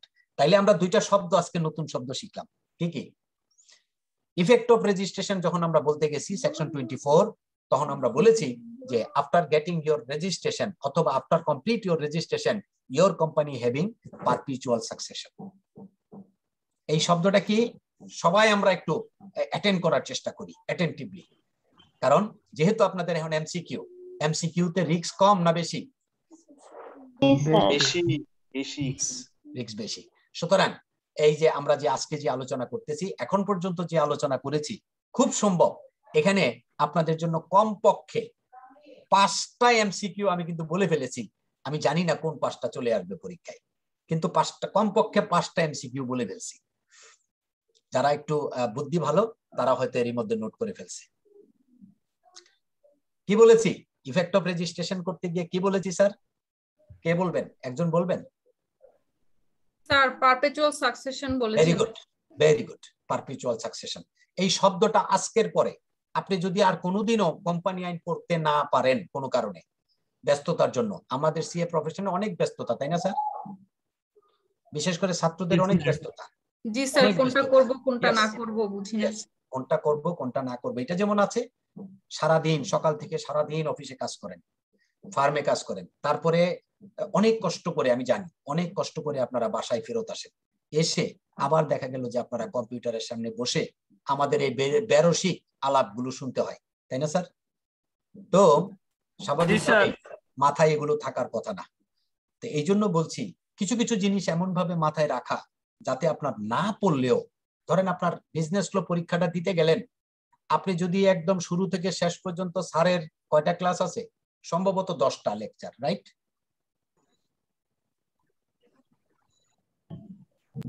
10টা লেকচার যদি শুনেন, হ্যাঁ 10টা লেকচার যদি শুনেন, আমি গ্যারান্টি দিয়ে বলতে পারি ওই 10টা লেকচারের মধ্য থেকে কমপক্ষে 10-12টা প্রশ্ন কমন পড়েই যেতে পারে, আরো বেশিও পড়তে পারে ইনশাআল্লাহ। Thank you sir. স্যার আপনার ক্লাস খুব ভালো লেগেছে sir. Thank you so much. এরপরে কি বলতেছিলাম আমরা? এরপরে বলেছিলাম যে conclusiveness of the certificate of incorporation. এই ইনকর্পোরেশন সার্টিফিকেটটা আমরা যারা এখন প্রফেশনে আছি, আপনারা যখন কোনো ক্লায়েন্টে অডিটে যাবেন, আপনাদেরকে একটা কথা আজকে বলে দেই, প্রত্যেকটা সময় গিয়ে, এটা নতুন অডিট হোক, পুরাতন অডিট হোক, কন্টিনিউয়াস অডিট হোক, গিয়ে বলবেন আপনার incorporation certificate with memorandum and articles এবং পার্টিকুলারস অফ ডাইরেক্টর, শিডিউল 10, এই 5টা জিনিস আমাকে দেন। কি কি চাইছি? Certificate, memorandum of articles of association, particulars of director, particulars of director means schedule 10, আর বলেছি শিডিউল 10 সরি পার্টিকুলারস অফ ডাইরেক্টর হচ্ছে ফর্ম 12 আর শিডিউল 10 হচ্ছে summary of paid up capital. এই 5টা কাগজ অবশ্যই চেয়ে নেবেন স্যার। নেবেন তো? নেবেন তো সবাই? Okay sir. স্যার একটু বলতেন যদি। Sure. Incorporation certificate, memorandum, articles. Normally বেশিরভাগ কোম্পানিতে এই 3টা ডকুমেন্ট একই জায়গায় বাদাই করা থাকে, একই বইতে। প্রথমে ইনকর্পোরেশনটা থাকে, তারপরে মেমোরেন্ডাম, তারপরে আর্টিকেল। এরপরে সাথে নিবেন পার্টিকুলারস অফ ডাইরেক্টর, এটাকে সংক্ষেপে আমরা পিডি বলি, আর এটার নম্বর হচ্ছে ফর্ম 12। নাম্বার কি? ফর্ম 12। আরেকটা হচ্ছে শিডিউল 10, যেটা হচ্ছে summary of paid up capital. আমরা সেকশন 36 যখন আলোচনা করব তখন আমরা এটা বিস্তারিত বলবো। এখন শুধু এইটুকু জানি, শিডিউল 10 হচ্ছে summary of paid up capital and name members. হ্যাঁ, আমরা পেয়েছি স্যার এটা? জি স্যার। Very good. আর বলছি কি, ইনকর্পোরেশন সার্টিফিকেটের বেলায় বলেছি যে ইনকর্পোরেশন সার্টিফিকেট হচ্ছে এমন একটা ডকুমেন্ট, যে ডকুমেন্টটা হচ্ছে এটা হচ্ছে একটা সাফিসিয়েন্ট এভিডেন্স অফ কমপ্লায়েন্সেস। 3টা শব্দ বলেছি। কি কি বলেছি কেউ একজন বলবেন আমাকে, শুনেছেন কিনা? Sufficient evidence of compliance. Very good. এই 3টা শব্দ মাথায় রাখবেন। আজকের পরে কি আর এটা পড়তে হবে এই শব্দটা, এই 3টা শব্দ? ইনকর্পোরেশন সার্টিফিকেট মিন্স, ধরুন আমি যদি প্রশ্ন করি, আমি কিন্তু এইটা লিখে দিব যে what is the meaning of incorporation certificate, অথবা what do you know, what do you understand by incorporation certificate দিয়ে আমরা অনেকগুলো কথা এমন ভাবে পেঁচায় টেঁচায় লিখলাম, তার সাথে মাঝখানে কোন এক জায়গায় দিয়ে দিলাম যে সাফিসিয়েন্ট এভিডেন্স অফ কমপ্লায়েন্সেস। আপনাকে যদি একে এক পেতে হয় তাহলে অবশ্যই এই 3টা লেটারের উপরে আপনার ঠিক থাকতে হবে। Sufficient evidence of compliance. ওকে,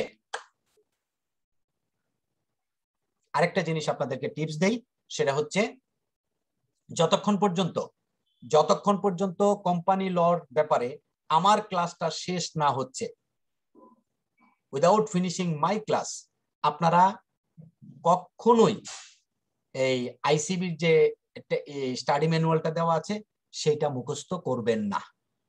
কি করবেন না? মুখস্থ করব না। না, মুখস্থ করবেন না। স্যার একবার রিডিংও পড়া যাবে না? না, পড়বেন না। এটা খুলেও দেখবেন না। আমার ক্লাস শেষ হওয়ার আগ পর্যন্ত অন্তত কোম্পানি আইনের যে পোরশনটুকু আছে সেইটুকু স্টাডি ম্যানুয়াল খুলেও দেখবেন না। স্যার অলরেডি পড়া শেষ পুরোটা। Very good, very good, very good. এখন আস্তে আস্তে আমি যখন আলোচনা করব আর ওই স্টাডি ম্যানুয়ালের অনেক কিছু আছে, আপনার মাথার মধ্যে দেখবেন কসকস কসকস করতে থাকবে।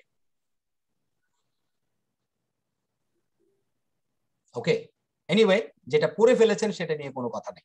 আমার কথা হলো আপনাদের পড়া, এটা স্টাডি ম্যানুয়ালটা আগে পড়বেন না। এটা আমাদের ক্লাস শেষ হওয়ার পর দেন স্টাডি ম্যানুয়াল পড়বেন। স্টাডি ম্যানুয়াল মুখস্থ করতে না করেছি।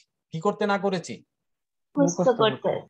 মুখস্থ করতে না করেছি। করবেন না আমাদের ক্লাস ফিনিশ না হওয়া পর্যন্ত, বিশেষ করে কোম্পানি আইন ফিনিশ না হওয়া পর্যন্ত। Thank you. এরপরে যেটা আলোচনা করছিলাম সেটা হচ্ছে আর্টিকেলস। আর্টিকেলস কি?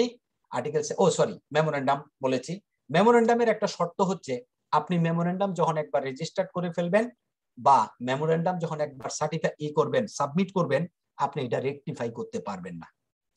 রেজিস্ট্রেশন হয়ে গেলে আপনি এটা রেটিফাই করতে পারবেন subject to taken permission from the members বা through extraordinary general meeting and taken permission from the high court.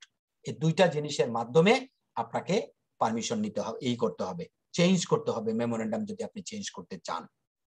এখন যখন কম্পিটেন্ট কোড এই শব্দটা যখন ব্যবহার করেছি, স্বাভাবিকভাবেই আপনাদের এই প্রশ্নটা এসেছে যে স্যার কোড বললেন আর তার সাথে আবার কম্পিটেন্ট শব্দটা কেন ব্যবহার করলেন? মনে হচ্ছে না এরকম একটা প্রশ্ন sir? Yes sir. Competent code বলতে সেকশন 3 তে এখানে একদম স্পেসিফিক্যালি হাইকোর্ট ডিভিশনের অংশকে বোঝানো হয়েছে এই কমার্শিয়াল ম্যাটারগুলোকে রিজলভ করার জন্য, কমার্শিয়াল ম্যাটারগুলোকে রিজলভ করার জন্য। অন্যান্য কোর্টও পারবে, subject to approval from government through notification or gadget.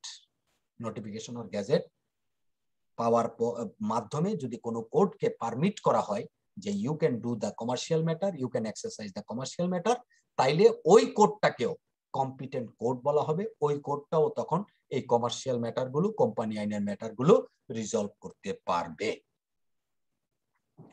মেমোরেন্ডামের জন্য শর্ত হচ্ছে কি, মেমোরেন্ডাম অবশ্যই এর আগে বলেছি সাবস্ক্রাইবাররা স্বাক্ষর করবে। এটা কিভাবে হবে? এটা অবশ্যই প্রিন্টেড হবে। কি হবে? প্রিন্টেড হবে। তারপরে হচ্ছে এটা প্যারাগ্রাফ গুলো কনজিকিউটিভলি নাম্বার করা থাকবে, আর হচ্ছে সেখানে স্বাক্ষর করবে সাবস্ক্রাইবাররা। কারা? সাবস্ক্রাইবাররা অবশ্যই অবশ্যই স্বাক্ষর করবে। এটা কোম্পানি আইনের রিকোয়ারমেন্ট যে মেমোরেন্ডামে সাবস্ক্রাইবাররা স্বাক্ষর করবে। মনে থাকবে স্যার তিনটা শর্ত, একটা হচ্ছে প্রিন্টেড হবে, 2 নম্বর হচ্ছে এটা ক্রনোলজিক্যালি নাম্বারড করে প্যারাগ্রাফ ওয়াইজ ক্রনোলজিক্যালি নাম্বার হবে, আর একটা হচ্ছে সাবস্ক্রাইবাররা স্বাক্ষর করবে। মনে থাকবে স্যার? স্যার আরেকটা কোশ্চেন করতে যাচ্ছিলাম। ক্রনোলজিক্যাল নাম্বারটা বলতে নাম্বার হতে 1 2 3 4 5 6 7 8 9 10।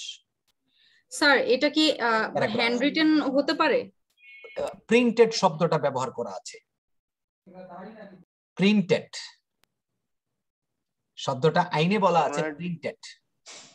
এটা কি মেমোরেন্ডামের কথা বলছেন? যে ইয়েস, মেমোরেন্ডাম এবং আর্টিকেলস দুইটাই শর্ত একই, প্রিন্টেড হইতে হবে, সাবস্ক্রাইবাররা স্বাক্ষর করতে হবে, প্যারাগ্রাফগুলো নাম্বারড হবে consecutively.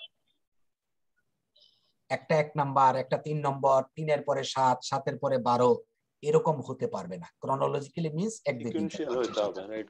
Yes sir. Sir rectifier যে বিষয়টা বলতেছিলেন স্যার একটু ক্লিয়ার করলে ভালো হতো। এটা একদম ডিটেইলস আলোচনা করব। রেকটিফিকেশন এখন শুধু এটুকু বলে রাখি, আপনি যখন সাবমিট করলেন, আপনি সাবমিট করার পর কোনো কিছু বদল করতে পারবেন না, কোনো কিছু বদলাতে পারবেন না। ঠিক আছে? আপনি চাইলে কিছু বদলাইয়া ফেলতে পারবেন না। কেমন? আপনি ধরুন মেমোরেন্ডাম সাবমিট করেছেন এর কাছে, রেজিস্ট্রার অফ জয়েন্ট স্টক কোম্পানির কাছে, যে আপনার সাবস্ক্রাইবার হবে 2 জন। আপনি আপনার অফিসে যে অফিস কপি রেখেছেন সেখানে রাখছেন সাবস্ক্রাইবার 3 জন। ঠিক হলো স্যার? না স্যার। চিন্তা করেছেন, আপনি হয়তো চিন্তা করেছেন যে যখন অ্যাপ্রুভাল হয়ে আসবে তখন এটা 3 জন করে নেব, অথবা যখন অ্যাপ্রুভাল হয়ে আসবে তখন আমাদের এখানে 1 জন কেটে 2 জন করে ফেলবো। এইটা করা যাবে না। আর হচ্ছে যখন রেজিস্ট্রেশন হয়ে যাবে তখন যদি আপনাকে চেঞ্জ করতে হয় তাহলে আপনাকে 2টা অ্যাপ্রুভাল দরকার হয়। একটা হচ্ছে from the shareholder through extraordinary general meeting, আর একটা হচ্ছে from competent court, permission from the competent court. এবার কি ক্লিয়ার স্যার মেমোরেন্ডাম রেটিফিকেশন? আরেকবার বলেন sir. Last one sir, last one. জি জি, শিওর শিওর। 1 নাম্বার সেটা হচ্ছে once you have submitted your memorandum to the registrar of joint stock companies, you cannot ratify yourself. আপনি নিজে নিজে সংশোধন করতে পারবেন না। 1 নাম্বার। 2 নম্বর হচ্ছে after getting your permission, that is registration, that is incorporation certificate and certified copy of the memorandum and articles, আপনি আর change করতে পারবেন না। চেঞ্জ করার জন্য your process is, সেটা হচ্ছে আপনাকে অবশ্যই মেম্বারদের কাছ থেকে অর্থাৎ সাবস্ক্রাইবারদের কাছ থেকে পারমিশন নিতে হবে। সাবস্ক্রাইবারদের কাছ থেকে পারমিশন নেওয়ার প্রক্রিয়া হচ্ছে আপনাকে এক্সট্রা অর্ডিনারি জেনারেল মিটিং করতে হবে। তাইলে এখন স্বাভাবিকভাবে আবার একটা প্রশ্ন আসবে, what is extra ordinary general meeting? আমরা এখন এটা নিয়ে আলোচনা করব না, কারণ আমরা যখন 87 আলোচনা করব তখন আমরা এক্সট্রা অর্ডিনারি জেনারেল মিটিং নিয়ে একদম ক্লিয়ারলি আলোচনা করব। আমরা শুধু এখন এইটুকু জেনে রাখি যে 2 ধরনের মেম্বার্স মিটিং আছে। সেটা হচ্ছে, একটা হচ্ছে জেনারেল মিটিং, এজিএম বলি আমরা যেটাকে, কি বলি? Annual general meeting under section 81, আর একটা হচ্ছে এক্সট্রা অর্ডিনারি জেনারেল মিটিং যেটা হচ্ছে আন্ডার সেকশন 87। এই 2টা মিটিং এর ধরন আলাদা আলাদা, এটা নিয়ে আমরা পরে আলোচনা করব। এখন আমরা শুধু জেনে রাখি যে মেমোরেন্ডাম পরিবর্তন করতে হইলে আপনাকে এক্সট্রা অর্ডিনারি জেনারেল মিটিং করতে হবে এবং সাথে সাথে আপনাকে কোর্টের, কম্পিটেন্ট কোর্টের পারমিশন নিতে হবে। এবার কি ক্লিয়ার? জি স্যার। জি স্যার। এই যে কোডটাকে পারমিশন এটাকে বলে কম্পিটেন্ট কোড, তাই তো? yes competent code. ওকে, এই তিনটাকে একসাথে কি বলে, মানে এগুলো কি রেগুলেশন নাকি মেমোরেন্ডাম নাকি? মেমোরেন্ডাম। মানে এটা কি রেগুলেশন বলে? কোনটা স্যার? নো, মেমোরেন্ডামে যেগুলো আমরা বলছি সেগুলো আমরা বলছি মেমোরেন্ডামের ক্লজ, মেমোরেন্ডামের ক্লজ। আর রেগুলেশন বলি আমরা সাধারণত যেগুলো হচ্ছে শিডিউলে উল্লেখ করা থাকে, রুলসে উল্লেখ করা থাকে, সেগুলিকে আমরা বলি রেগুলেশন। ক্লিয়ার? স্যার যেটা কম্পিটেন্ট কোড এন্ড শেয়ার হোল্ডারদের কাছ থেকে পারমিশন নিয়ে স্যার, এটা হচ্ছে for rectification. Thank you sir. Even কোনো পরিবর্তন এইখানে আপনি যখন মেমোরেন্ডামটা পেয়ে গেলেন, আপনি যখন রেজিস্ট্রেশনটা পেয়ে গেলেন, যদি এটা লোকাল কোম্পানি হয় এবং অল দ্য শেয়ার হোল্ডার যদি লোকাল শেয়ার হোল্ডার হয়, তাহলে আপনি কি করবেন? মেমোরেন্ডাম পাওয়ার পর আপনি নিশ্চয়ই একটা ট্রেড লাইসেন্স নেবেন, আপনি একটা টিন খুলবেন। After getting trade licence and TIN, আপনি একটা ব্যাংক অ্যাকাউন্ট ওপেন করবেন। আপনার শেয়ার হোল্ডার মানিটা অর্থাৎ সাবস্ক্রিপশনের যে টাকাটা, সেটা ব্যাংকিং চ্যানেলের মাধ্যমে কোম্পানির ব্যাংক অ্যাকাউন্টে ট্রান্সফার করবেন। শেয়ার ক্যাপিটালটা কিভাবে দিবেন? ব্যাংকের মাধ্যমে স্যার। অবশ্যই ব্যাংকিং চ্যানেলে দিতে হইবে। শেয়ার হোল্ডার্স ক্যাপিটাল, শেয়ার ক্যাপিটালের টাকা must be transferred through banking channel. মনে থাকবে? জি স্যার। ঠিক আছে, ওকে। এবার যদি কোনো, জি বলুন স্যার। শেয়ার ক্যাপিটাল দেওয়ার কি স্যার কোনো টাইম আছে স্যার? ইয়েস, 94(1)D 6 মাসের মধ্যে, কলের 6 মাসের মধ্যে অবশ্যই টাকা পরিশোধ করিতে হইবে। 94(1)D।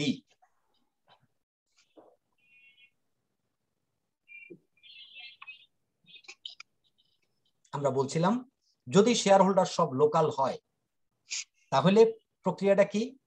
রেজিস্ট্রেশন হওয়ার পর ব্যাংক অ্যাকাউন্ট ওপেন করে শেয়ার হোল্ডারদের কাছ থেকে ব্যাংকিং চ্যানেলে টাকা নিয়ে নেবেন। যদি কোনো শেয়ার হোল্ডার ফরেনার হয় অথবা সব যদি ফরেন শেয়ার হোল্ডার হয়, তাহলে এখানে একটু এক্সেপশন আছে, সেই এক্সেপশনটা একটু বলে দিই। কি বলেন? বলবো? জি স্যার। জি, এখানে আমরা প্রক্রিয়াটা কি করেছি একটু বুঝেছি সবাই। যখন ইনকর্পোরেশন হয়েছে, টিন ট্রেড লাইসেন্স করে ব্যাংক অ্যাকাউন্ট ওপেন করে ব্যাংক অ্যাকাউন্টে আমরা শেয়ার ক্যাপিটালের টাকাটা নিয়ে নিছি ট্রান্সফার করে শেয়ার হোল্ডারদের কাছ থেকে, রাইট স্যার? Yes sir. আর যদি ফরেন শেয়ার হোল্ডার হয় অথবা সব ফরেনার হয়, সেই ক্ষেত্রে কোম্পানি রেজিস্ট্রেশনের ক্ষেত্রে একটু ব্যতিক্রমটা কি? আপনি যখন নেম ক্লিয়ারেন্সটা পেয়ে গেলেন, ওই নেম ক্লিয়ারেন্সটা দিয়ে আপনি যে কোনো শিডিউল ব্যাংকে একটা নন অপারেটিভ ব্যাংক অ্যাকাউন্ট ওপেন করতে পারবেন। কি অ্যাকাউন্ট? নন অপারেটিভ ব্যাংক অ্যাকাউন্ট। এটা হচ্ছে শুধু টাকা জমা হবে, উঠানোও যাবে না, ট্রান্সফারও করা যাবে না। এরকমের একটা নন অপারেটিভ ব্যাংক অ্যাকাউন্ট ওপেন করে ফরেনার যারা শেয়ার হোল্ডার আছে তাদের কাছ থেকে পেইড আপ ক্যাপিটালের সমপরিমাণ টাকা ওই অ্যাকাউন্টে আসবে। আসার পর ব্যাংকের কাছ থেকে একটা এনক্যাশমেন্ট সার্টিফিকেট নিতে হবে যে ইয়েস, এই থেকে দুবাই থেকে 3 জন শেখ আব্দুল করিম, শেখ আব্দুর রহিম, শেখ আব্দুল মাজেদ, 3 জনের নামে 10,000 টাকা করে 30,000 টাকা আমার ব্যাংকের অমুক অ্যাকাউন্টে জমা হয়েছে। এই এনক্যাশমেন্ট সার্টিফিকেটটা আপনাকে মেমোরেন্ডাম আর্টিকেলস এর সাথে জমা দিতে হবে, তবেই আপনি ইনকর্পোরেশন পাবেন, না হলে ইনকর্পোরেশন পাবেন না। কথাটা কি আমরা বুঝতে পারলাম কিনা স্যার? স্যার আবার যদি একটু বলতেন প্রথম থেকে। লোকাল কোম্পানির জন্য প্রক্রিয়াটা হচ্ছে, আপনি নেম ক্লিয়ারেন্স নিলেন, নির্দিষ্ট সময়ের মধ্যে মেমোরেন্ডাম এন্ড আর্টিকেলস আদার যে রিকোয়ার্ড ডকুমেন্ট আছে সবকিছু আপনি রেজিস্টার অফ জয়েন্ট স্টক কোম্পানির কাছে সাবমিট করলেন। রেজিস্টার অফ কোম্পানি যদি সন্তুষ্ট হয় যে ইয়েস, কোনো রকমের এখানে আর কোনো ঘাটতি নাই, কোনো ডেফিসিয়েন্সি নাই অথবা কোনো ডিসক্রিপেন্সিস নাই, তাহলে তারা আপনাকে রেজিস্ট্রেশন দিয়ে দিবে। After registration they will issue a certificate, that certificate is called certificate of incorporation. এটুকু তো আমরা ক্লিয়ার। জি স্যার ক্লিয়ার। ইয়েস, এই ইনকর্পোরেশন সার্টিফিকেটটা পাওয়ার পর উইথ মেমোরেন্ডাম এন্ড আর্টিকেলস আমরা একটা ট্রেড লাইসেন্স এবং একটা টিন খুলি, ট্যাক্স আইডেন্টিফিকেশন নাম্বার, এই তিনটা ডকুমেন্ট দিয়ে আমরা ব্যাংকে অ্যাপ্লিকেশন করি ব্যাংক অ্যাকাউন্ট ওপেন করার জন্য, ঠিক কিনা স্যার? রেজিস্ট্রেশন পাওয়ার পর তারপর হচ্ছে টিন খোলা হয়, টিন এবং ট্রেড লাইসেন্স খুলে দেন আমরা ব্যাংক অ্যাকাউন্ট ওপেন করি।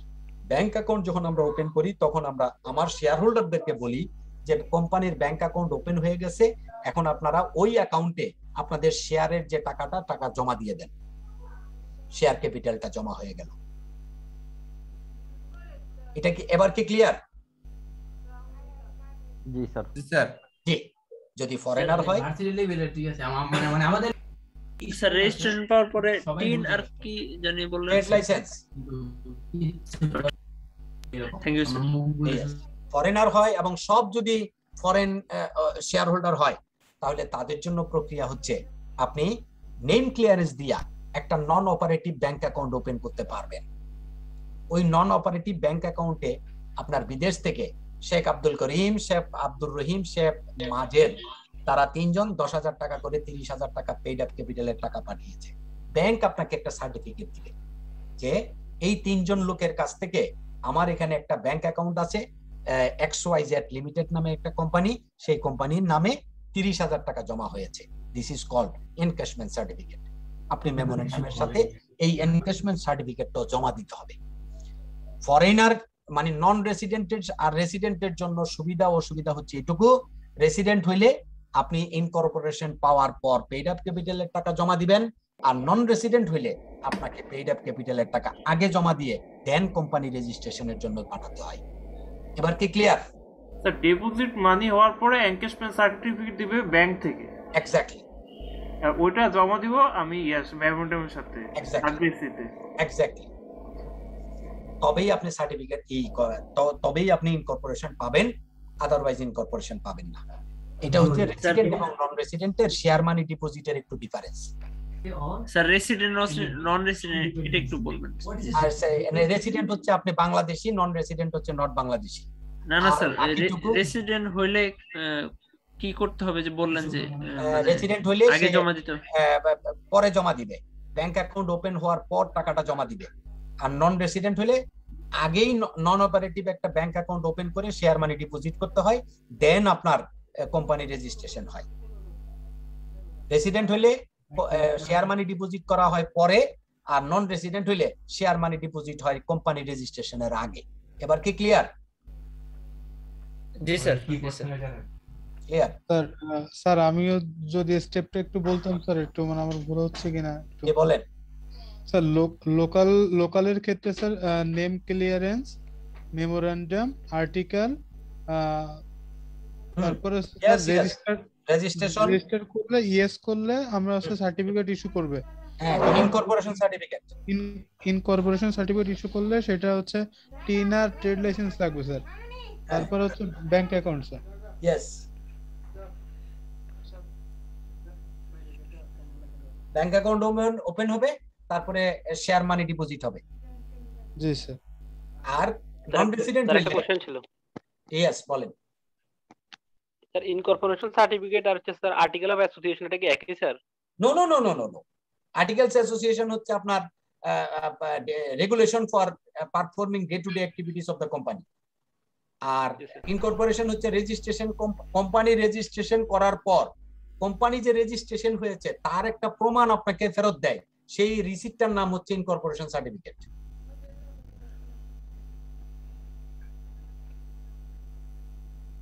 তার মানে কি স্যার ইনকর্পোরেশন সার্টিফিকেট প্রমাণপত্র স্যার? ইয়েস, এটা হচ্ছে আপনার সাফিশিয়েন্ট এভিডেন্স অফ কমপ্লায়েন্সেস, একটা সার্টিফিকেট। যেমন আপনি সিএ পাস করলে আপনাকে একটা সার্টিফিকেট দিবে, দ্যাট ইজ ইওর সার্টিফিকেট।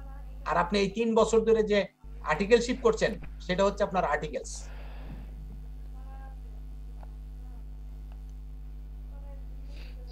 এইভাবে বুঝলে তো স্যার আরো সহজ মনে হলো। মানে আপনি লাস্ট উদাহরণটা যেটা বলতেছেন স্যার, আর্টিকেল সাথে আর্টিকেলের আর হচ্ছে সার্টিফিকেটের সাথে সার্টিফিকেটের, স্যার খুবই একটা হয়েছে। এবার ক্লিয়ার হয়েছে? Thank you sir. আমার একটা প্রশ্ন ছিল স্যার। হ্যাঁ বলেন স্যার, এই যে রেজিস্ট্রেশনের কথাটা বললেন, আমি নেম ক্লিয়ারেন্স নিলাম, রেজিস্ট্রেশন করলাম, এই মেমোরেন্ডাম তৈরি করলাম, আর্টিকেল অফ অ্যাসোসিয়েশন দিলাম, দেওয়ার পর দেন আমাকে রেজিস্ট্রেশন দিবে? ইয়েস। রেজিস্ট্রেশন আমি পাইলাম, ইয়েস। রেজিস্ট্রেশনের পরে আমি ট্রেড লাইসেন্স খুলবো, হ্যাঁ, তখন যে রেজিস্ট্রেশনটা আমাকে দিবে, রেজিস্ট্রেশন দিলে কি ওইটাই কি আমার ইনকর্পোরেশন সার্টিফিকেট? এক্স্যাক্টলি। একটা আপনাকে যে রেজিস্ট্রেশন করেছে, আপনার কোম্পানি যে রেজিস্ট্রেশন করেছে, এই মর্মে একটা সার্টিফিকেট ইস্যু করবে। আপনারা যারা ইনকর্পোরেশন সার্টিফিকেট দেখেছেন, দেখবেন ওখানে লেখা আছে ইনকর্পোরেশন সার্টিফিকেট নম্বর সি 7890/2021। তার মানে সি মানে হচ্ছে কোম্পানি, আর 7890 এটা হচ্ছে আপনার রেজিস্ট্রেশন নাম্বার, আপনার কোম্পানির আইডেন্টিফিকেশন। যেমন আপনি সারওয়ার হুসাইন, আপনার একটা এনরোলমেন্ট নাম্বার আছে কিনা? জি স্যার। ইনস্টিটিউটে যখন আপনার রেজিস্ট্রেশন হয়েছে একটা এনরোলমেন্ট নাম্বার আছে। আছে। আপনি এই রেজিস্ট্রেশন করার জন্য কিছু কাগজপত্র জমা দিয়েছেন? অবশ্যই স্যার। এই কাগজপত্রগুলো হচ্ছে আপনার আর্টিকেলস এবং মেমোরেন্ডাম। আপনি যখন রেজিস্ট্রেশন পেয়েছেন, আপনাকে একটা এনরোলমেন্ট নাম্বার দিয়েছে কিনা? জি স্যার। এই এনরোলমেন্ট নাম্বারটা হচ্ছে আপনার ইনকর্পোরেশন নাম্বার। জি স্যার। আমার প্রশ্ন হচ্ছে স্যার, যে আমি ট্রেড লাইসেন্স, আমার প্রশ্ন হচ্ছে স্যার, আমি ট্রেড লাইসেন্স, টিন বিন এইগুলা কখন খুলবো স্যার? আপনি ইনকর্পোরেশন সার্টিফিকেট পাওয়ার পর টিন বিন খুলতে পারবেন। উইদাউট ইনকর্পোরেশন সার্টিফিকেট আপনি টিন বিন খুলতে পারবেন না। স্যার একটা কোশ্চেন ছিল। জি বলেন। স্যার আর্টিকেল অফ অ্যাসোসিয়েশনে কি কি থাকবে, এটা কি স্যার কোম্পানি আইনে কোনো বাধ্যবাধকতা আছে? ইয়েস। সেকশন 17 যখন আলোচনা করব, আজকে সেকশন 17 শুরু করলাম না, এই জন্য যে এটা শুরু করলে আজকে শেষ করতে পারবো না, এই জন্য নেক্সট ক্লাসে আমরা শুধু 17ই আলোচনা করব। সেই 17তে আলোচনা করতে গেলে ওখানে দুইটা ভাগ আছে, একটা হচ্ছে ম্যান্ডেটরি রেগুলেশনস, কি কি রেগুলেশন অবশ্যই লাগবে, আর একটা হচ্ছে শিডিউল 1। শিডিউল 1-এ বলা আছে 117টা রেগুলেশন আছে। 117টা রেগুলেশনই আপনার আর্টিকেলসে থাকতে হবে। যদি কোনোটা থাকে বা না থাকে, এটা কিভাবেই আপনাকে একটা আরেকটার সাথে করবে, আপনার কানেক্টেড করবে, সেই জিনিসটা আমরা আলোচনা করব হলো সেকশন 17 যখন আলোচনা করব তখন। এই জন্য আজকে দেখেন একবারও কিন্তু সেকশন 17 আলোচনায় আনি নাই। আনছি? বলছি একবারও? একজনও তো এই প্রশ্নটা করলেন না যে স্যার 24 বলতেছেন, 25 বলতেছেন, মাঝখানে আর কিছু বলতেছেন না, কারণটা কি? আপনাদের জন্য হোমওয়ার্ক, এই হোমওয়ার্ক বললে এখন দেখা যাবে যে সবাই আস্তে আস্তে বেরিয়ে চলে যাবে, বলে যে না জানি স্যার আবার কোন বিপদে ফেলে। না স্যার, আপনাদের জন্য হোমওয়ার্ক দেন স্যার। এক নাম্বার হোমওয়ার্ক হচ্ছে কোম্পানি আইনের গ্যাজেটটা কে কে কিনেছেন? কোম্পানি আইন 1994 অথেন্টিক ইংলিশ টেক্সট, এই গ্যাজেটটা সবাই কিনে ফেলবেন। এক নম্বর হোমওয়ার্ক। পেয়েছেন হোমওয়ার্ক? স্যার এটার বইটার ক্ষেত্রে কোনো আপনার মানে রিকোয়ারমেন্ট আছে স্যার, এই লেখক কিংবা এই ধরনের, এটা কোন রাইটার ভালো লেখেন স্যার? নো রাইটার, এটা হচ্ছে গভর্নমেন্টের গ্যাজেট। কোম্পানি আইন গ্যাজেট বলবেন? হ্যাঁ, কোম্পানি আইনের গ্যাজেট সরকারের গণপ্রজাতন্ত্রী বাংলাদেশ সরকারের বাণিজ্য মন্ত্রণালয় কর্তৃক কোম্পানি আইন 1994 অথেন্টিক ইংলিশ টেক্সট। এবার কি ক্লিয়ার? Yes sir. ইয়েস, এই গ্যাজেটটা সবাই কিনবেন। Number 1 homework. নেক্সট হোমওয়ার্ক হচ্ছে এই গ্যাজেটটা যারা কিনে ফেলবেন তারা শিডিউল নাম্বার 1, কোম্পানি আইনের শেষের দিকে দেখবেন শিডিউল নাম্বার 1 আছে। শিডিউল নাম্বার 1 শুনেছেন সবাই? জি স্যার। শিডিউল নাম্বার 1 এটা কমপক্ষে 5 বার রিডিং করবেন। ওইখানে 117টা রেগুলেশন আছে। কয়টা? 117টা। 117টা রেগুলেশন আপনারা 5 টাইমস শুধু রিডিং করবেন, বাকিটা আমি পড়াবো, আলোচনা করব ইনশাআল্লাহ।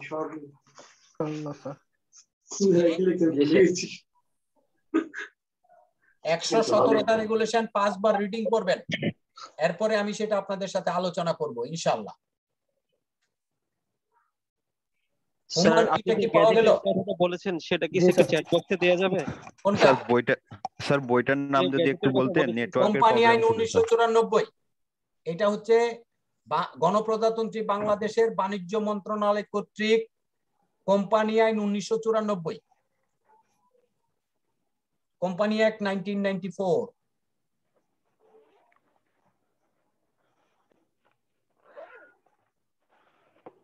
স্যার বইটার নাম যদি আর একটুবার বলতেন। Network not books, companies act. এই যে চ্যাট বক্সে কে জানি লিখেছে কোম্পানি অ্যাক্ট 1994, এটা হচ্ছে গভর্নমেন্টের গেজেট।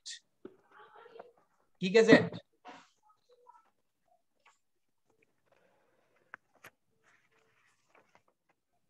Company gazette. হ্যাঁ, এটা হচ্ছে গভর্নমেন্টের গেজেট।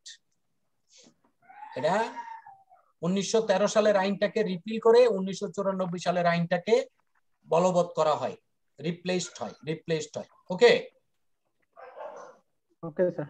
G, thank you. আপনারা যারা ধৈর্য ধরে এতক্ষণ পর্যন্ত আমার কথা শুনেছেন তাদেরকে অসংখ্য ধন্যবাদ। Thank you sir. আপনাকে অনেক ধন্যবাদ স্যার। আসসালামু আলাইকুম। আসসালামু আলাইকুম স্যার। আসসালামু আলাইকুম স্যার। আসসালামু আলাইকুম স্যার।